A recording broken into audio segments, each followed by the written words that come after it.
तो स्टार्ट करते हैं। देखो मैं यहां पे स्टार्ट कर रहा हूं, तो सबसे पहले बात करते हैं सर फ्लूइड मैकेनिक्स। क्या बात कर रहे हैं हम लोग? Fluid mechanics. सर जी फ्लूइड मैकेनिक्स क्या होता है ना?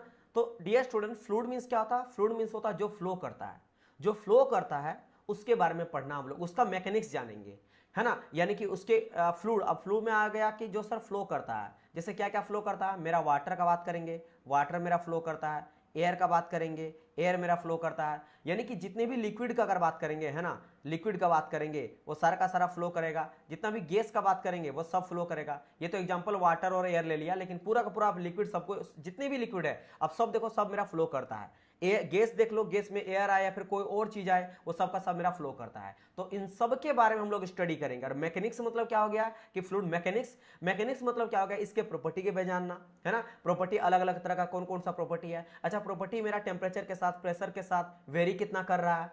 इसके अलावा इसका इफेक्ट जानना, इसका इफेक्ट जानना, इसका इफेक्ट कितना होता है, कोई मशीन में या फिर कहीं भी यूज कर रहे हैं तो इसका इफेक्ट कितना देखा जाता है। जैसे अगर बात करेंगे कि लिक्विड का डेंसिटी 1000 होता है ना, और एयर का डेंसिटी मतलब एयर से 1000 गुना ज्यादा होता है आपके लिक्विड का डेंसिटी, यानी कि इसका इफेक्ट भी जो होगा वो 1000 गुना ज्यादा होगा, 1000 गुना ज्यादा होगा। इसीलिए हम लोग फ्लूइड मैकेनिक्स में 90% जो है वो लिक्विड के बारे में पढ़ते हैं, गैस के बारे में नहीं पढ़ते हैं। समझ आए मेरी बात की नहीं? चलिए, और चलिए मैं यहाँ पे देखते रहूंगा कि कोई किसी तरह का कोई इशू ना हो, मेरे पास डिवाइस भी है ना। हाँ, तो ये चीज आ जाता है। तो जैसे मैंने कहा कि ये आप समझ गए फ्लूइड मैकेनिक्स क्या आता है। फ्लूइड में सर जो मेरा फ्लो करता है, जिसमें मेरा सारे लिक्विड भी आ जाएगा, सारे गैसेस भी आ जाएगा, और उसके मैकेनिज्म के बारे में जानना, उसके मैकेनिक्स के बारे में जानना कि उसका प्रॉपर्टी क्या क्या होता है, उसका इफेक्ट क्या क्या होता है, उसको अगर किसी फॉर्म में कन्वर्ट कर रहे हैं तो किस एनर्जी से किस एनर्जी में कन्वर्ट कर रहे हैं, जिससे मुझे कौन कौन सा एनर्जी जो है वो मिल रहा, आउटपुट में मिल रहा है, इनपुट में किस तरह का एनर्जी दिए थे फ्लूइड का, कौन सा एनर्जी दिया और कौन सा एनर्जी मुझे मिला, उन सब के बारे में जानना ही हम लोग फ्लूइड मैकेनिक्स कहते हैं। इसके अलावा फ्लूइड का यूज करके हम लोग मशीन में भी यूज करते हैं। टरबाइन मान लो हम लोग पानी डालते हैं जिससे हम लोग इलेक्ट्रिसिटी प्रोड्यूस कर रहे हैं, तो आप यहाँ पे क्या फ्लूइड से, आप फ्लूइड से एक उससे आपने फ्लो करवाया जिसके अंदर आपका एक काइनेटिक एनर्जी है, उस काइनेटिक एनर्जी से आपने क्या करा, पोटेंशियल एनर्जी भी कन्वर्ट कर लेते हैं, उससे हम लोग लाइट वगैरह इलेक्ट्रिसिटी प्रोड्यूस करते हैं, तो लाइट एनर्जी भी मुझे मिल गया। समझिए, अलग अलग तरह का फॉर्म ऑफ एनर्जी भी क्रिएट करते हैं। तो उन सब के बारे में कैसे काम करता है, इन सब के बारे में पढ़ते हैं हम लोग इस सब्जेक्ट में। अब बारी आता है सर कि जब फ्लूइड का बात करता है, तो फ्लूइड जस्ट आपने कहा यहां पे कि इसमें मेरा लिक्विड भी रहता है और गैस भी होता है। ऑब्वियसली बात है, लिक्विड और गैस दोनों होगा।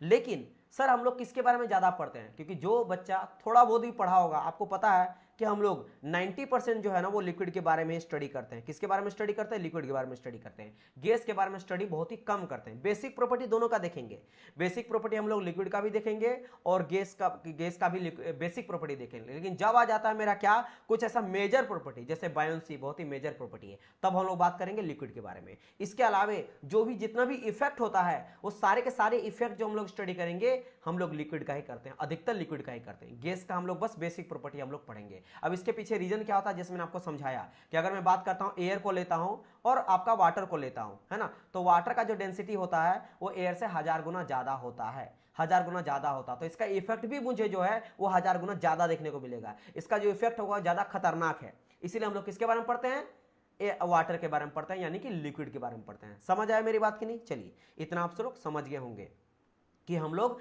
क्या होता फ्लूइड मैकेनिक्स, और हम लोग क्यों पढ़ते हैं, आपका लिक्विड को क्यों ज्यादातर पढ़ा जाता है। अच्छा, और क्या रीजन है? जैसे अब बात करेंगे सर जी, जैसे आपने कहा लिक्विड का हम लोग ज्यादातर पढ़ते हैं, तो गैस का क्या कहीं पे यूज नहीं करा जाता है? किसी मशीन में करा जाता है डियर, करा जाता है। जैसे न्यूमेटिक मशीन होता है, न्यूमेटिक मशीन जो होता है वो गैस से चलता है ना। इसमें हम लोग जनरली क्या करते हैं, जैसे अगर मैं बात कर रहा हूँ कुछ मशीन का जो गैस से चलता है, जैसे आपका हो गया रॉक ड्रिल हो गया या फिर ऑटोमाइजर हो गया, ये जो मशीन है ये गैस से चलने वाली मशीन है, जिसमें हम लोग क्या करते हैं, जैसे इसको घुमाते हैं, जो आपका न्यूमेटिक मशीन होता है जिसको को टर्न किया जाता है, वो क्या करता है, कंप्रेस एयर को यूज करता है। वो क्या करता है, कंप्रेस एयर को यूज करता है, और कंप्रेस एयर को यूज करके वो रोटरी मोशन प्रोवाइड करता है, जिसकी वजह से टास्क मेरा परफॉर्म करता है या फिर टास्क मेरा कंप्लीट होता है। तो ये जो न्यूमेटिक मशीन है, आगे चलकर उनके बारे में हम लोग ना के बराबर पढ़ते हैं, पढ़ते ही नहीं है। रीजन में आपको समझा दिया। रीजन क्यों समझा दिया, क्योंकि ये जो होता है इससे 1000 गुना ज्यादा इसका इफेक्ट होता है और ज्यादा खतरनाक होता है, तो इसके बारे में ज्यादा हम लोग पढ़ते हैं लिक्विड के बारे में। समझ आए मेरी बात की नहीं? चलिए, यह आप लोग को समझ में आ गया होगा नाउ। अच्छा, और मैंने क्या कहा कि भाई साहब देखो, दोनों का जो बेसिक प्रॉपर्टी है ना, दोनों का बेसिक प्रॉपर्टी हम लोग डिस्कस करेंगे। अगर मैं बात करता हूं इसका भी बेसिक प्रॉपर्टी, है ना, बेसिक प्रॉपर्टी डिस्कस करेंगे, और गैस का भी बात करेंगे हम लोग, बेसिक जो है वो प्रॉपर्टी को डिस्कस करेंगे, ये याद रखना। लेकिन जब आ जाता कोई मेजर प्रॉपर्टी, तो मेजर प्रॉपर्टी हम लोग केवल लिक्विड का ही डिस्कस करेंगे। मेजर प्रॉपर्टी, मेजर प्रॉपर्टी तो किसका डिस्कस करें हम लोग? लिक्विड का। जैसे बायोन्सी वगैरह हो गया, बहुत ही मेजर प्रॉपर्टी है, तो केवल हम लोग लिक्विड के बारे में डिस्कस करेंगे। इसके अलावा जब बारी आता है इफेक्ट का, तो इफेक्ट भी हम लोग केवल और केवल किसका देखेंगे? लिक्विड का इफेक्ट देखेंगे, क्योंकि इससे 1000 गुना ज्यादा होता है गैस से, तो ये ध्यान रखना, ठीक है। चलिए ये चीज है। इसके अलावा अगर बात करा जाए कि कॉन्सेप्ट, सर दोनों को समझने के लिए कॉन्सेप्ट दोनों का सेम रहने वाला है ना, कॉन्सेप्ट वही रहेगा। कॉन्सेप्ट जो लिक्विड का कॉन्सेप्ट रहेगा वही गैस का भी कॉन्सेप्ट रहेगा, लेकिन अंतर बस ये है कि लिक्विड का इफेक्ट थोड़ा ज्यादा होता है, गैस का इफेक्ट थोड़ा कम होता है। इसलिए हम लोग लिक्विड के बारे में ज्यादा पढ़ेंगे, गैस के बारे में कम पढ़ेंगे। और थोड़ा डिफरेंट भी हो जाता है लिक्विड का, क्योंकि उसके कंपेयर में ज्यादा ये हाई डेंस होता है, 1000 गुना ज्यादा, इफेक्ट भी ज्यादा, तो दैट्स वाई। तो यहां से आप लोगों को ये पूरी तरह से क्लियर हो गया होगा। नाउ अब हम लोग क्या करेंगे, यहाँ पे समझेंगे। जस्ट अ मिनट, यहाँ पे ऐसा ना हो कि पढ़ाते पढ़ाते ही आप लोग का डिवाइस जो है वो ऑफ हो जाए। Just a minute, okay. तो मैं यहाँ पे क्या बात कर रहा हूँ नाउ, अब मैं यहाँ पे आपको ये बता रहा हूँ कि सॉलिड और लिक्विड में क्या बेसिक डिफरेंस है। क्योंकि अभी तक तो हम लोग बात किए, ठीक है सर, गैस का बात आपने करा और लिक्विड का बात करा, जिसमें आपने बोला कि लिक्विड के बारे में हम लोग अधिकतर पढ़ेंगे। लाओ मैं थोड़ा सा आपको डिफरेंस बता रहा हूँ, सॉलिड में और लिक्विड में क्या डिफरेंस आपका है, ये चीज समझ लो। देखो, अगर सबसे पहले हम लोग यहीं से बात कर लेते हैं। देखो यहीं से देख लो कि सपोज करो मेरे पास क्या है, हम लोग पहले लिक्विड लेके चलेंगे, फिर हम आपको कंपेयर बता रहा हूँ यहाँ पे, है ना। सपोज करो मेरे पास ये कोई सरफेस है ना, कोई एक प्लेट है, फिक्स्ड सरफेस है, ये क्या मेरा एक फिक्स्ड सरफेस है, फिक्स्ड कोई मेरा एक सरफेस है, ठीक है। और यहाँ पे मैंने क्या करा, एक फ्लूइड को इस तरह का फ्लूइड का ड्रॉप मेरे रख दिया है ना। सपोज करें फ्लूइड का एक ड्रॉप है, आप देखे होंगे जैसे वाटर का ड्रॉप डालते हो, फिर किसी भी लिक्विड का ड्रॉप डालते हो, तो आपको इस तरह का एक आपको नजर आता है, सरफेस बना लेता है, इस तरह का एक एरिया कवर कर लेता है। अब नाउ, अब जब यहाँ पे देखते हो कि जब ऊपर से आपने फोर्स अप्लाई करा, जब आपने फोर्स ऐसे अप्लाई करोगे तो क्या दिखेगा कि ये ज्यादा डिफॉर्म नहीं होता है, डिफॉर्मेशन आपको ना के बराबर देखने को मिलेगा। अगर आप हाथ से भी उंगली से भी अगर डिप करोगे ना, तो भले उसके अंदर डिप हो जाएगा, लेकिन डिफॉर्मेशन ज्यादा देखने को नहीं मिलता है, डिफॉर्मेशन ज्यादा देखने को नहीं मिलता, ना के बराबर डिफॉर्मेशन होता। लेकिन यही चीज हम लोग फोर्स को क्या करते हैं, अगर हम लोग क्या करते हैं, अगर मेरा फोर्स को शेयर फोर्स लगाते हैं, अगर हम लोग फोर्स इधर से लगाते हैं, जिसको कहा जाता है shear force, parallel to the surface अगर लगाते हैं, ये जो आपका वाटर का सरफेस है, इसके पैरेलल अगर हम लोग लगाते हैं, तो क्या होता है, ये मेरा डिफॉर्मेशन होता है। ये आप कभी ट्राई करना कि आप क्या करना, hello dear, hello hello everyone, अच्छा एक ही स्टूडेंट आए हैं, तो डियर कोई बात नहीं, आप जब टाइम मिले तब देख लेना। अभी हम लोग बात स्टार्ट करें फ्लूइड मैकेनिक्स को, आप प्लीज थोड़ा पीछे से देख लो, है ना, काफी चीजें मैंने आपको बेसिक बता दिया हूं, तो आप पीछे से देख लो, या फिर आप यहीं से देखो, बाकी चीज समझ में आ जाएगा। बेसिक मैंने कहा कि फ्लूइड मैकेनिक्स में अधिकतर हम लोग लिक्विड के बारे में स्टडी करते हैं, क्योंकि गैस से ज्यादा ये हाई डेंस होता है, 1000 गुना ज्यादा होता है, इसलिए लिक्विड के बारे में स्टडी करते हैं, उसका इफेक्ट भी ज्यादा होता है। तो डायरेक्ट हम लोग यहाँ पे आप डिस्कस कर रहे हैं कि अगर मैं किसी सरफेस में, एक सरफेस को मैं फिक्स सरफेस ले लिया हूं, और यहाँ पे मैंने एक ड्रॉप वाटर रख दिया हूं, और जब मैं क्या करता हूं, इस तरह से फोर्स अप्लाई करता हूं, तो इसमें ज्यादा कोई फर्क नहीं दिखता है। ये आपको प्रैक्टिकल एग्जांपल देख सकते हो, आप कोई भी चिकना सरफेस लो, इसमें एक ड्रॉप वाटर लो, और इस सभी का जैसे मैंने कहा कि प्रैक्टिकल एग्जांपल का वीडियो भी मैं आपको दे दूंगा, इसलिए इतना थोड़ा टाइम मिला है। ये सब मैं आपको पहले डिस्कस कर दिया कि सारा इक्विपमेंट जो मुझे खरीदना था वो खरीद लिया हो, एक्सपेरिमेंट वाले सारे जो लैब में यूज किया जाता है। लेकिन क्लास के साथ मर्क्यूरी को दिखाना, डीजल पेट्रोल को समझाना, विस्कोसिटी, तो बहुत ही कॉम्प्लेक्स हो जाएगा, और यहाँ पे इतना सारा डिवाइस है ना, अगर कहीं कुछ गिर गया तब भी दिक्कत है। तो दैट्स वाई मैं सोचा हूं कि एक दिन में क्लास पूरा लूंगा, और अगले दिन उससे रिलेटेड सारा एक्सपेरिमेंट वीडियो के थ्रू मैं आपको प्रोवाइड कर दूंगा कोर्स में ही, जिससे आप इजी तरीके से समझ सकते हो, कनेक्ट कर सकते हो सारे थ्योरी को। तो मैं क्या कर रहा हूं कि मैंने यहाँ पे ड्रॉप लिया, और जब मैं फोर्स यहाँ अप्लाई कर रहा हूं, तो ज्यादा देर डीप हो जाएगा, अंदर डीप जाएगा, लेकिन डिफॉर्मेशन आपको नहीं दिखेगा। जैसे छोड़ोगे तो फिर ये आपका हो जाएगा। लेकिन इसी को अगर मैं शेयर फोर्स, यानी parallel to the surface, surface के पैरेलल अगर मैं फोर्स अप्लाई कर रहा हूं, तो आपको डिफॉर्मेशन देखने को मिलेगा, कुछ ऐसा हो जाएगा। आज आप करना, एक सरफेस में एक बूंद पानी को डालना, और सपोज करो इस पानी का बूंद में आप ऐसे करके टच करना और ऐसे घिसाना, ऐसे जब ले जाओगे ना, तो देखना ऑटोमेटिक डिफॉर्मेशन हो जाता है। आपका वाटर ड्रॉपलेट जो इस तरह था, आपका कुछ ऐसा हो जाएगा। यानी कि शेयर फोर्स लगाने से आपको यहाँ पे डिफॉर्मेशन देखने को मिलता है लिक्विड में, डिफॉर्मेशन देखने को मिलता है लिक्विड में। ये बहुत ही इंपॉर्टेंट पॉइंट है, ये बहुत ही इंपॉर्टेंट पॉइंट है। तो यहाँ पे जो लिक्विड को मैंने क्या करा, एक फिक्स सरफेस पे रखा, और जब शेयर फोर्स लगाया तब मुझे वहां पे डिफॉर्मेशन देखने को मिला।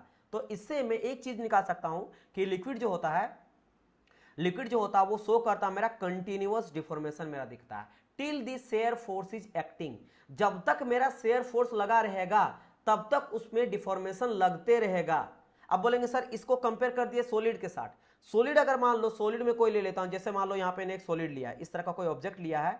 सॉलिड मतलब कोई ठोस ले लो, कोई पत्थर ले लो, कोई इस तरह का कोई बॉक्स है ना, मान लो लोहा का कोई क्यूब जैसा है, मैंने यहाँ पे ले लिया। अब यहाँ पे अगर मैं क्या करता हूँ 10 किलो न्यूटन का फोर्स अप्लाई करता हूं, तो 10 किलो न्यूटन में सपोज करो ये आ जाएगा, धक्का लेके यहां तक आ जाएगा, है ना। आपने 10 किलो न्यूटन लगाया, फिर वहां तक पहुंच गया। अब ये जब तक आप 10 से नहीं बढ़ाओगे ना, तब तक आगे नहीं बढ़ेगा, यहीं आके रुक जाएगा। आपको बढ़ाना पड़ेगा ज्यादा, यानी कि आपको धीरे धीरे ग्रेजुअली बढ़ाना पड़ेगा। अगर आप एक ही कांस्टेंट अगर आप फोर्स को अप्लाई कर रहे हो तो कुछ देर तो बढ़ेगा, लेकिन उसके बाद वो कांस्टेंट डिफॉर्मेशन देखने को मिलता है। मुझे क्या होता है सॉलिड में कांस्टेंट डिफॉर्मेशन, या फिर बोल सकते हो फिक्स्ड, है ना, फिक्स्ड या फिर कांस्टेंट डिफॉर्मेशन देखने को मिलता है। कांस्टेंट डिफॉर्मेशन इसे लिखा गया है कि सॉलिड सो कांस्टेंट डिफॉर्मेशन या फिर फिक्स्ड डिफॉर्मेशन देखने को मिलता है अंडर एनी फोर्स। और एक चीज क्या है कि इसमें केवल और केवल लिक्विड में बहुत इंपॉर्टेंट है, केवल केवल जो डिफॉर्मेशन होता है वो शेयर फोर्स में ही होता है। यानी कि लिक्विड में डिफॉर्मेशन शो होता है under the shear force only.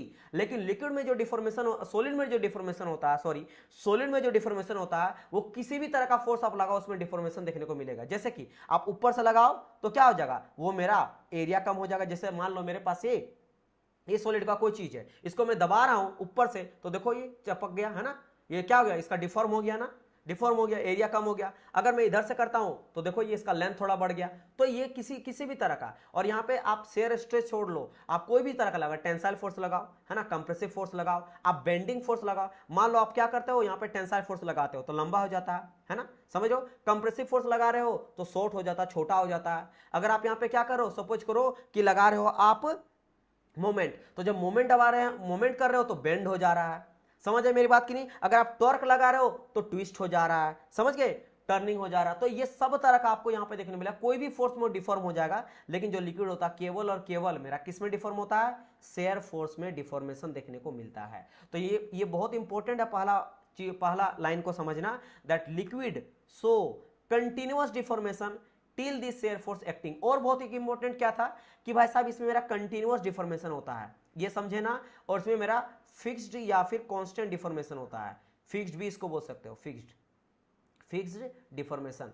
इसका मतलब क्या समझे, जैसे मैंने समझाया कि भाई साहब अगर मैं बात करता हूं कंटिन्यूअस का, जैसे मान लो मैंने एक बूंद पानी लिया, है ना, पानी रखा ऐसे करके ना, तो गिरते जाएगा गिरते जाएगा गिरते जाएगा, जितना वो नीचे रहेगा किसके, उसके अंदर अपना एक वेट रहेगा, और वेट के वजह से, और चूंकि सरफेस के अलोंग लग रहा है तो एक शेयर फोर्स लगा, तो गिरते जाएगा गिरते जाएगा गिरते, जहां तक वो नीचे मिलेगा उतना देर तक वो गिरते जाएगा, यानी कंटिन्यूअस डिफॉर्मेशन हुआ। लेकिन अगर मैं बात करता हूं क्या, कोई एक मेरा सॉलिड है, सपोज करो मेरा हाथ में इस तरह का कोई चीज है, अब इसको मैं खींचना चाहता हूं, पकड़ा हुआ है, अब मैं खींच रहा हूं तो इतना लगाया, अब देखो यहीं तक आया, अब ये यहीं तक आके लॉक हो गया, अब इससे ज्यादा मुझे लगाना पड़ेगा, मतलब यहाँ पे फिक्स डिफॉर्मेशन, अपने एक फोर्स लगाया, कुछ फिक्स डिफॉर्मेशन हुआ, फिर उसको बढ़ाना पड़ेगा, नहीं तो वहां जाकर रुक जाएगा, कांस्टेंट डिफॉर्मेशन मुझे देखने को मिलेगा। यानी कि टाइम के साथ मेरा फिक्स रहता है, टाइम के साथ ही मेरा कंटिन्यूअस चलते रहता है, समझ गए, टाइम के साथ ही डिफॉर्मेशन मुझे चलते रहता है। सेम वही 10 ही अगर आपने लगाया, कुछ भी लगाया, जितना लगाया, कम से कम लगाया, ज्यादा लगाया, वो कंटिन्यूअस डिफॉर्मेशन मेरा होगा इन लिक्विड। चलो, इस पहला बात को मुझे उम्मीद है कि आप सभी समझ गए होंगे, है ना। चलिए आगे बढ़ते हैं। Next on removal of load, जब मैं लोड को हटाता हूं, है ना, जब मैं लोड को हटाता हूं तो liquid does not regain its shape and size, क्योंकि इसके अंदर कोई इलास्टिसिटी नहीं पाया जाता है। इलास्टिसिटी प्रॉपर्टी क्या होता है, इलास्टिसिटी क्या होता है, जैसे कि इलास्टिसिटी मैं आपको समझा रहा हूं, वो इलास्टिसिटी प्रॉपर्टी ऐसा प्रॉपर्टी होता है, जैसे मान लो मैंने यहाँ पे फोर्स अप्लाई करा, तो फोर्स अप्लाई करने के बाद क्या होगा, इसका शेप एंड साइज चेंज हो गया, और जैसे मैं फोर्स को छोड़ देता हूं, रिगेन ऑटोमेटिकली अपना शेप एंड साइज को लौट आता है ना। तो जब भी हम लोग फोर्स को हटा लेते हैं, उसके बाद अगर वो अपने शेप एंड साइज में लौट आता है तो उसको कहा जाता है इलास्टिक बिहेवियर, जिससे रबड़ वगैरह में पाया जाता है, रबड़ जैसा है ना, तो इसमें पाया जाता है। लेकिन अगर मैं बात करता हूं क्या कि नॉन इलास्टिक कौन सा होता है, तो जैसे मान लो मेरे पास ये है ना, या ये पेन समझ लो, लकड़ी आप ले लो, लोहा में भी थोड़ा बहुत पाया जाता है, तो इसको मैं तोड़ रहा हूं तो होगा ही नहीं कुछ, बेंड करना चाहो बेंड होगा ही नहीं, बड़े डायरेक्ट टूट जाएगा, लेकिन इसमें मुझे इलास्टिक प्रॉपर्टी नहीं देखने को मिलेगा। तो यहाँ पे जो लिक्विड होता है, लिक्विड में किसी तरह का कोई इलास्टिक प्रॉपर्टी होता नहीं है। तो ऑन रिमूवल ऑफ लोड, जब आपने लोड को हटा दिया तो रिगेन आपका लोड के नहीं आएगा। जैसे आप क्या करते हो कि आपने यहाँ पे डिफॉर्मेशन लगाया, वाटर ऐसा डिफॉर्म हो गया, तो ऐसा नहीं होगा कि आपने हटा दिया ना फोर्स को तो रिगन अपने शेप एंड साइज में आ जाएगा, ऐसा नहीं होता है, ये ध्यान रखना है। लेकिन अगर बात करता है सॉलिड में, तो मुझे पता है कि सॉलिड में इलास्टिसिटी पाया जाता है ना। तो यानी कि क्या होगा, यहां पे अगर मैं लोड को रिमूव करता हूं तो solid try to regain its shape and size, वो क्या करेगा, ट्राई करेगा अपने शेप एंड साइज में रिटर्न आने का, है ना। ये एक अंतर होता है। अब यहाँ पे एक कंफ्यूजन होता है, जितने कंफ्यूजन होता है उन सबको मैं टेकल कर रहा हूं, क्योंकि टाइम के साथ मैं पढ़ाता हूं तो बहुत सारे बच्चे बोलते क्या है कि सर जी मेरे पास कोई बोतल है, मेरे पास कोई बोतल है और बोतल में मैं पानी डाल दिया, अब पानी में डाल दिया यहाँ पे, अब डालने के बाद सर ऐसे जब मैं इसको कंप्रेस कर देता हूं तो पानी भी मेरा क्या हो गया, एक तरह से कंप्रेस हो गया, लेकिन जैसे मैं छोड़ दिया ना बोतल, तब ये बोतल फैल गया और जिसके वजह से पानी भी जो है ना वो सिलेंड्रिकल ले लिया। जैसे कि मान लो मेरे पास अभी एक बोतल था, इस तरह से कोई बोतल है, ये मान लो पूरी तरह से क्या है, मेरा एक सिलेंड्रिकल बोतल है, सिलेंड्रिकल कोई मेरे पास बोतल है, और मैंने क्या करा, सबसे पहले दबाया तो दब गया, लेकिन जैसे मैं छोड़ा तो सर पानी भी तो अपने शेप एंड साइज में रिटर्न आ गया। तो वो डियर वो ऑब्जेक्ट का प्रॉपर्टी है, वो ऑब्जेक्ट की वजह से हुआ, समझ आए मेरी बात की नहीं, वो उसका अपना सेल्फ प्रॉपर्टी नहीं है, उसका अपना प्रॉपर्टी नहीं है। क्योंकि पानी को आप जान लो, कोई मान लो एक कोई मग ले लो या कोई बोतल ले लो, उससे पानी को किसी और चीज में बर्तन में डाल दो, उसी बर्तन का रूप वो ले लेगा, है ना, वो जैसा था वैसा आएगा नहीं, उस बोतल की वजह से वो हो रहा है। तो ध्यान रखना, रिमूव अगर मैं लोड को कर देता हूं, फोर्स को करता हूं, तो अपने शेप एंड साइज में रिटर्न ये लोड के वापस नहीं आता है, और सॉलिड जो है वो वापस आने का ट्राई करता है, बिकॉज इसके अंदर पाया जाता है इलास्टिक प्रॉपर्टी, है ना। तो ये दो पॉइंट भी क्लियर हो गया। ये बेसिकली अभी बात चल रहा है किसके बारे में, लिक्विड एंड सॉलिड के बारे में आपको समझा रहा हूं क्या होता है बेसिक डिफरेंस, है ना। दो चीज क्लियर हो गया। चलिए, तो ये फ्लूइड प्रॉपर्टी नहीं होता, उसका ऑब्जेक्ट का प्रॉपर्टी होता है। अब बढ़ते हैं आगे, third number, in liquid only shear force will back. जैसे मैंने कहा, ये तो पहले मैंने बता दिया है ना, कि यहां पे जैसे मैंने पहला वाला क्या बताया था, लिक्विड शो कंटिन्यूअस डिफॉर्मेशन, है ना, till the shear force acting, shear force ही लगता तभी आपका डिफॉर्मेशन होगा, है ना।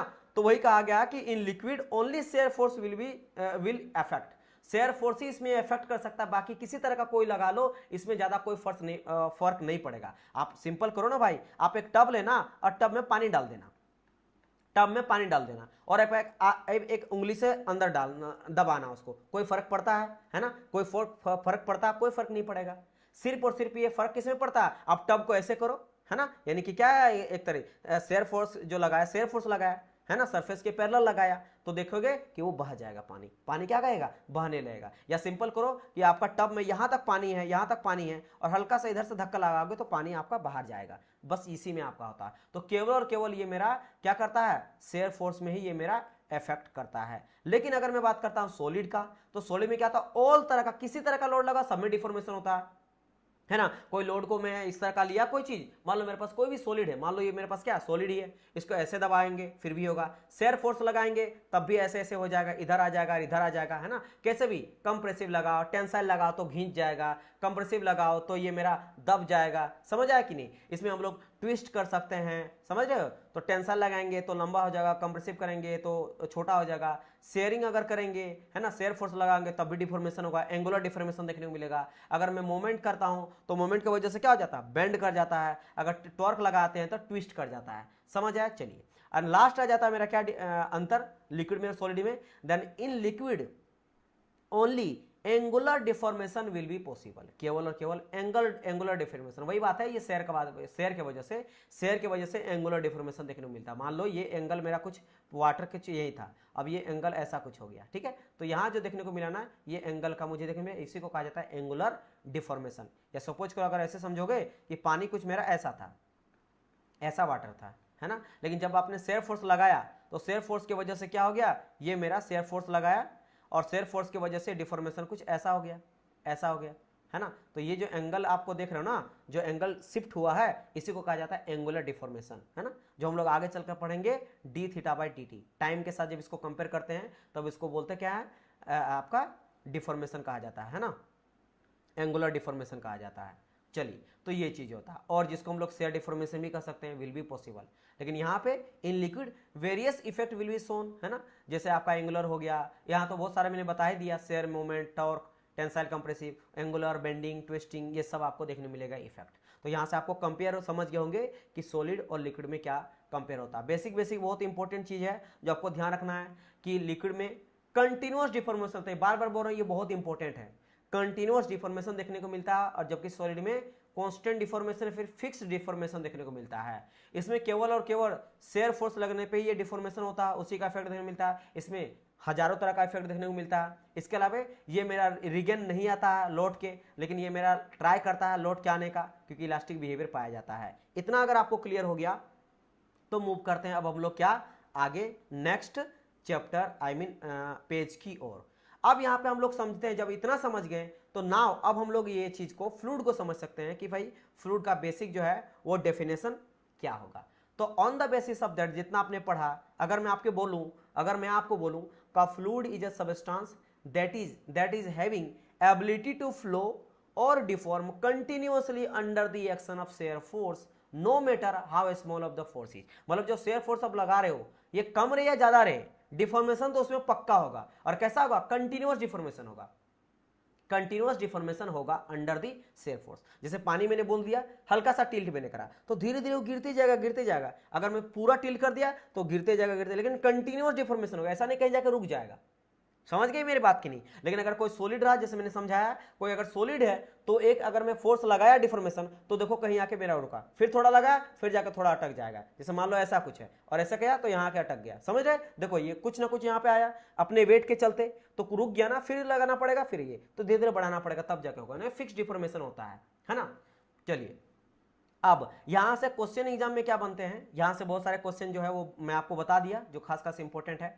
अब बात आता है कि सर जी इसका मतलब ये हुआ कि कोई अगर मेरा स्टैटिक फ्लूइड है, यानी कि जब पानी मेरा रुका हुआ है, जब पानी क्या है मेरा रुका हुआ है, तब उसमें तो मेरा भाई साहब देखो अगर मेरा पानी रुका हुआ है तो उसमें डिफॉर्मेशन आ ही नहीं रहा, कि जब तक मेरा शेयर फोर्स नहीं लगेगा तब तक डिफॉर्मेशन होगा नहीं, क्योंकि मैंने कहा था आपको कि शेयर फोर्स लगेगा तभी जाकर डिफॉर्मेशन होगा।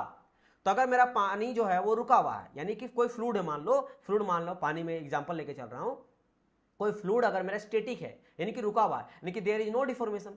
अगर कोई डिफॉर्मेशन नहीं है यानी कि उसमें कोई शेयर फोर्स नहीं लगा हुआ, तभी तो शेयर फोर्स जीरो होगा, तभी तो डिफॉर्मेशन जीरो है। इट मींस स्टैटिक फ्लूइड के लिए अगर कोई पूछे शेयर फोर्स क्या होगा तो शेयर फोर्स जो होगा वो जीरो होगा, है ना। शेयर फोर्स जीरो होगा तो शेयर स्ट्रेस भी जीरो होगा, है ना। लेकिन जरूरी नहीं है कि मेरा विस्कोसिटी जीरो हो, क्योंकि ऑब्वियसली बात है पानी रुका हुआ यानी उसके अंदर विस्कोसिटी बहुत ज्यादा है, तभी तो रुका हुआ है। क्योंकि आपको पता है ना विस्कोसिटी क्या था? Resistance to flow. Resistance to flow को कहा जाता है विस्कोसिटी, जो बहुत ही स्लो बह रहा है। जैसे अगर मैं बात करता हूं, आप अगर पढ़ते हो क्या हो, जैसे आप फिजिक्स वगैरह पढ़ते हो, है ना, फिजिक्स में हम लोग पढ़ते हैं ना रेजिस्टेंस, क्या पढ़ते हैं हम लोग? रेजिस्टेंस पढ़ते हैं, है ना। रेजिस्टेंस पढ़ते हो कि नहीं आप? अच्छा, इसके अलावा बात करते हैं फ्रिक्शन, आप पढ़ते हो, फ्रिक्शन पढ़ते हो। इलेक्ट्रिसिटी वगैरह जब पढ़ते हो तो आप रेजिस्टेंस पढ़ते हो। रेजिस्टेंस में क्या होता है? मेरा फ्लो नहीं करने देता चार्ज को। फ्रिक्शन क्या होता है? फोर्स के अगेंस्ट लगता है, फोर्स मोशन को रोकता है। सिमिलरली जो फ्लूइड में मेरा लगता है ना, फ्लूइड का जो यहाँ पे मेरा फ्रिक्शन जो काम करता है, मोशन को रोकता है, उसी तरह फ्लूइड के मोशन को जो रखता है उसको हम लोग बोलते क्या है? विस्कोसिटी कहते हैं। तो ऑब्वियसली बात है जब मेरा स्टैटिक फ्लूइड है, फ्लूइड मेरा बह नहीं रहा, फ्लो नहीं कर रहा है, तो ऑब्वियसली बात है मेरा विस्कोसिटी मैक्सिमम होगा, तभी तो उसको फ्लो नहीं करने दे रहा है। समझिए मेरी बात की नहीं, है ना। वन ऑफ दी ये रीजन हो सकता है, और सारा रीजन होगा, लेकिन हाँ विस्कोसिटी तो जीरो नहीं होगा, लेकिन ये दोनों मेरा जीरो होगा। अब बारी यहाँ पे फिर से एक आ जाता है, फिर से एक आता है कि सर आपने अभी तक शेयर फोर्स तो समझाया, ये शेयर स्ट्रेस कहां से आया? देखो होता क्या है, होता यह है डियर, मैं आपको समझ लो कि ये मेरा क्या है, एक कोई मेरा फिक्स्ड मेरा यहाँ पे प्लेट है। क्या है? मेरा कोई फिक्स्ड प्लेट है, फिक्स्ड कोई प्लेट है, ठीक है। अब यहाँ पे क्या ऊपर में वाटर है, वाटर है, वाटर है, वाटर है, वाटर है, वाटर है, एक मेरा फिक्स्ड प्लेट है, और ऊपर में क्या किए, एक मेरा इस तरह करके और एक प्लेट लग दिए हैं जो बेसिकली वाटर के साथ मूव कर रहा है ना। तो ये मेरा मूव कर रहा है यू वेलोसिटी से, ये क्या कर रहा है मेरा? यू वेलोसिटी से मूव कर रहा है। तो जब मेरा वाटर, देखो वाटर का अगर बात करेंगे तो वाटर मेरा कॉन्टेक्ट एक मेरा फिक्स्ड प्लेट के साथ चिपका हुआ कोई, है ना, और वो इतना चिपका हुआ है कि वो उसका ऑलमोस्ट जो है वेलोसिटी वो जीरो के बराबर है। यू वेलोसिटी कितना है? जीरो है। और एक मेरा प्लेट वेलोसिटी के बराबर है, प्लेट के साथ मूव कर रहा है ना, प्लेट के साथ मूव कर रहा है। अब अगर मैं इसके साथ भी मान लो चिपका हुआ है, तो जो ये जो आपका वाटर का या फिर फ्लूइड का जो पार्टिकल्स है जो प्लेट के साथ चिपका हुआ, वो तो प्लेट के साथ बहते जा रहा, बहते जा रहा। कब? जब मैं यहाँ पे लगाऊंगा शेयर फोर्स, तब, क्योंकि शेयर फोर्स होगा तभी डिफॉर्मेशन होगा। तो सपोज करो इसमें डिफॉर्मेशन मुझे कैसा देखने को मिलेगा, कुछ मुझे इस तरह का कि ये बह के कुछ मेरा प्लेट यहाँ तक चल जाएगा। सपोज करो ये क्या होगा कि अगर मैं बात करता हूँ यहाँ पे कि मेरा प्लेट जो है ना वो क्या होगा, मेरा प्लेट जो है मान लो सपोज को यहाँ तक चल गया ये चीज, है ना, यू वेलोसिटी। जब मैं शेयर फोर्स लगाया यहाँ पे, है ना। जब मैं यहाँ पे एक सेकेंड, जब मैं यहाँ पे शेयर फोर्स अप्लाई किया तो शेयर फोर्स की वजह से ये यू वेलोसिटी के साथ मेरा चल दिया, और इसके साथ साथ क्या हुआ, जो भी वाटर था इसके साथ वो भी इसके साथ चिपक के चल दिया। अब अगर मैं इसका प्रोफाइल देखना चाहूंगा तो प्रोफाइल कुछ कैसा देखने को मिलेगा, मुझे कुछ प्रोफाइल मेरा इस तरह का देखने मिलेगा, क्योंकि यहां वाला जो आपका वाटर ड्रॉपलेट है वो प्लेट के साथ तो चल दिया, लेकिन यहां तो उसके साथ चिपका हुआ है, तो कुछ इस तरह का देखने मिलेगा। पहले मेरा कुछ ऐसा था, है ना, पहले कुछ मेरा ऐसा था, स्ट्रेट लाइन जैसा था, लेकिन बाद में जब शेयर फोर्स लगाया तो शेयर डिफॉर्मेशन हुआ, और शेयर डिफॉर्मेशन हुआ तो यहाँ पे मुझे एक एंगल के साथ साथ डिफॉर्मेशन भी मुझे देखने को मिला। नाउ बारी यहाँ पे आता कि जब आपने शेयर फोर्स लगाया, जब आपने टाव यानी कि शेयर फोर्स अप्लाई किया, क्या किया, शेयर फोर्स आपने अप्लाई किया, तो शेयर फोर्स जैसे अप्लाई किया तो यहाँ पे डिफॉर्मेशन हुआ, है ना, क्या हुआ, फ्लूइड में मुझे डिफॉर्मेशन देखने को मिलेगा, डिफॉर्मेशन हुआ, ये तो हम लोग देख चुके, ठीक है सर, फ्लूइड में मेरा डिफॉर्मेशन हुआ। और जैसे मेरा फ्लूइड में डिफॉर्मेशन होगा डियर स्टूडेंट, आप बोलो जब भी किसी चीज में डिफॉर्मेशन होता है तो अपने आप को रोकना चाहेगा। जैसे अगर मैं बोल रहा हूं कि इस बॉल को मैं दबाना चाहूंगा, लेकिन मेरे द्वारा, हाथ से द्वारा थोड़ा एक फोर्स अप्लाई किया गया कि नहीं, जोर से नहीं। अगर मान लो ये कुछ ब्रिक रहता, कोई और चीज रहता, टफ मटेरियल रहता, प्लास्टिक रहता, तो उसमें मुझे ज्यादा फोर्स अप्लाई करना पड़ता है। जैसे अगर मैं सोचूंगा इस फोन को मैं बेंड करना चाहूं तो ज्यादा मुझे फोर्स अप्लाई करना पड़ेगा। इट मींस क्या हुआ कि उसके अंदर का जो रेजिस्टेंस है वो डेवलप हो जाएगा, कि वो चाहेगा कि मैं टूटने नहीं दूंगा, मैं अपने आप को शेप एंड साइज को चेंज करने नहीं दूंगा, यानी कि वहां पे क्या होने लगेगा, वो मेरा रेजिस्ट करेगा, है ना, क्या करेगा, वो मेरा रेजिस्ट करेगा। ये चीज समझ रहे हो कि नहीं, वो मेरा रेजिस्ट करेगा, क्या करेगा, वो मेरा बॉडी जो है वो रेजिस्ट करेगा, तो यहां पे रेजिस्ट करेगा। लेकिन ये जो रेजिस्ट का काम है वो यहां पे कौन कर रहा है, यहां पे कर रहा है विस्कोसिटी, यही विस्कोसिटी जो है ना वो रेजिस्ट का काम कर रहा है। जैसे मैंने कहा ना कि मेरा, अगर मैं फिजिक्स वगैरह पढ़ता हूं, इलेक्ट्रिसिटी में हम लोग पढ़ते हैं कि रेजिस्टेंस जो होता है वो आपके इलेक्ट्रिसिटी के फ्लो को रोकता है, फ्रिक्शन जो होता है वो मोशन को रोकता है, तो यहाँ पे जो फ्लूइड के मोशन को रोकता है वो कौन होता है, मेरा विस्कोसिटी होता है। और ये कब, जब मेरा शेयर फोर्स से डिफॉर्मेशन हुआ तो वो रोकना चाहेगा, उसको रोकना चाहेगा। और जहां पे भी रेजिस्टेंस आता है ना, वहां पे आता शेयर स्ट्रेस, क्या डेवलप होता है, वहां पे हो जाता मेरा शेयर स्ट्रेस डेवलप होता है। तो यहां से आप समझ गए होंगे कि सबसे पहले क्या हुआ, शेयर फोर्स अप्लाई किया गया वाटर में या फ्लूइड में, तब क्या हुआ, फ्लूइड का डिफॉर्मेशन हुआ। अब फ्लूइड के डिफॉर्मेशन से उसको रेजिस्ट करने के लिए विस्कोसिटी अप्लाई किया जा रहा है, और जब विस्कोसिटी अप्लाई किया जा रहा है तो वहां पे मेरा शेयर स्ट्रेस डेवलप हो गया है। तो यहां से शेयर फोर्स से लेकर शेयर फोर्स तक का कहानी आप समझ गए होंगे। तो ऑब्वियसली बात है कि जब मेरा स्टैटिक फ्लूइड है, और स्टैटिक फ्लूइड यानी कि डिफॉर्मेशन यहाँ पे जीरो है। क्यों डिफॉर्मेशन जीरो है, क्योंकि भाई साहब स्टैटिक है, रुका हुआ, कोई डिफॉर्मेशन नहीं हो रहा। अगर कोई डिफॉर्मेशन नहीं हो रहा तो ऑब्वियसली बात डिफॉर्मेशन आता ही है शेयर फोर्स के चलते, यानी कि यहाँ पे शेयर फोर्स भी जीरो है। तो शेयर फोर्स, स्टैटिक फ्लूइड में shear force zero, deformation zero, और जब तक मेरा डिफॉर्मेशन नहीं होगा तब तक उसको रेजिस्ट नहीं करेगा, और रेजिस्ट करेगा तब मेरा शेयर स्ट्रेस आएगा, तो यहाँ पे शेयर स्ट्रेस भी जीरो हो जाएगा, शेयर फोर्स भी जीरो होगा, और डिफॉर्मेशन भी जीरो होगा। लेकिन हाँ, विस्कोसिटी हो सकता है ज्यादा, मैक्सिमम हो सकता है, क्योंकि विस्कोसिटी हो सकता है मैक्सिमम, इसीलिए तो रुका हुआ है, समझ गए ना। तो यहां से इस बात को आप लोग यहां से समझ गए होंगे। दैट्स वाई इस पॉइंट को यहां पे लिखा गया। स्टैटिक फ्लूइड के केस में शेयर फोर्स मेरा जीरो, शेयर स्ट्रेस भी जीरो, लेकिन विस्कोसिटी इज नॉट जीरो, है ना, जरूरी नहीं कि विस्कोसिटी मेरा जीरो है, हाँ भले मैक्सिमम जरूर हो सकता है। चलो अब बढ़ते हैं आगे। अब यहां से आपको थोड़ा बहुत समझने वाली बात है, यहां से समझना, है ना। अब देखो, अब हम लोग ना डिटेल में समझेंगे विस्कोसिटी को। One of the most important topic of fluid mechanics, जहां से क्वेश्चन आपको बार बार देखने को मिलता है, that is your fluid property आपका है, बेसिकली वो आपका विस्कोसिटी है। फ्लूइड का सबसे इंपॉर्टेंट प्रॉपर्टी बोल लो या सबसे मोस्ट इंपॉर्टेंट टॉपिक बोल लो ऑल एग्जाम के लिए, वो विस्कोसिटी है। तो विस्कोसिटी को पढ़ेंगे हम लोग, जो कि फ्लूइड का बहुत ही इंपॉर्टेंट प्रॉपर्टी मेरा हो जाता है। ठीक है, चलिए देख लो यहां पे। तो मैं यहां पे क्या बात कर रहा हूं समझना, जो मैं वहां पर समझाया ना सेम चीज को यहां पे समझाऊंगा, आप बिल्कुल टेंशन ना लो। तो नीचे में क्या है डियर स्टूडेंट, एक मेरा प्लेट है, एक मेरा क्या है, प्लेट है, और ये प्लेट मेरा कैसा है, फिक्स्ड प्लेट में लिया हूं, क्या लिया हूं, फिक्स्ड मेरा ये प्लेट है, ओके। और ऊपर में आप देख सकते हो, और इसके बाद क्या है, यहाँ पे वाटर वगैरह, सपोज करो मैं वाटर को ले लेता हूँ, रेड कलर से सपोज ले लेता हूँ, ये क्या है मेरा वाटर ड्रॉपलेट वगैरह है, जो क्या इस फिक्स प्लेट्स के साथ चिपका हुआ है ना। और यहाँ पे भी ढेर सारा वाटर ड्रॉपलेट है, यहाँ भी ढेर सारा वाटर ड्रॉपलेट है ना। पूरा का पूरा ये क्या, इस आपके एरिया में पूरा का पूरा पानी जो है ना वो बह रहा है, वाटर इस तरह से बह रहा है, और कुछ जो ड्रॉपलेट है ऊपर में एक मेरा क्या ऐसा है मूविंग प्लेट है जो यू वेलोसिटी के साथ मूव कर रहा है। जब हम लोग यहाँ पे शेयर फोर्स ये अप्लाई किए एफ क्या है मेरा शेयर फोर्स है, जब मैं शेयर फोर्स अप्लाई करूंगा तो मेरा क्या होगा प्लेट यू वेलोसिटी के साथ मूव करेगा। लेकिन जैसे मैंने कहा था इसके साथ जो मेरा वाटर का ड्रॉपलेट है ना या फ्लूइड का जो ड्रॉपलेट है, फ्लूइड का जो मोलिकुल्स है वो भी इसके साथ मूव करना चाहेगा। तो स्टार्टिंग में अगर ये कुछ इस तरह रहता है, स्ट्रेट रहता, कुछ मान लो इस तरह से, मान लो एक बीकर जैसा है ना, और उसके बाद क्या डिफॉर्मेशन अगर होगा तो डिफॉर्मेशन के साथ क्या होगा प्लेट जो मूव करेगा, प्लेट के साथ वाटर मोलिकुल्स भी या फ्लूइड मोलिकुल भी मूव कर जाएगा। और ये मान लो प्लेट मेरा यहाँ तक आ गया, तो जब मेरा यहाँ तक आ जाएगा तो मेरा जो फ्लूइड का मोलिकुल्स है वो भी कहीं यहाँ तक चल जाएगा। और स्टार्टिंग में कहा था नीचे वाला चूंकि फिक्स्ड है तो इसके साथ यहाँ पे ड्यू टू क्यों है भाई, इसके अंदर कोहेसिव और एडेसिव दोनों प्रॉपर्टी पाया जाता है।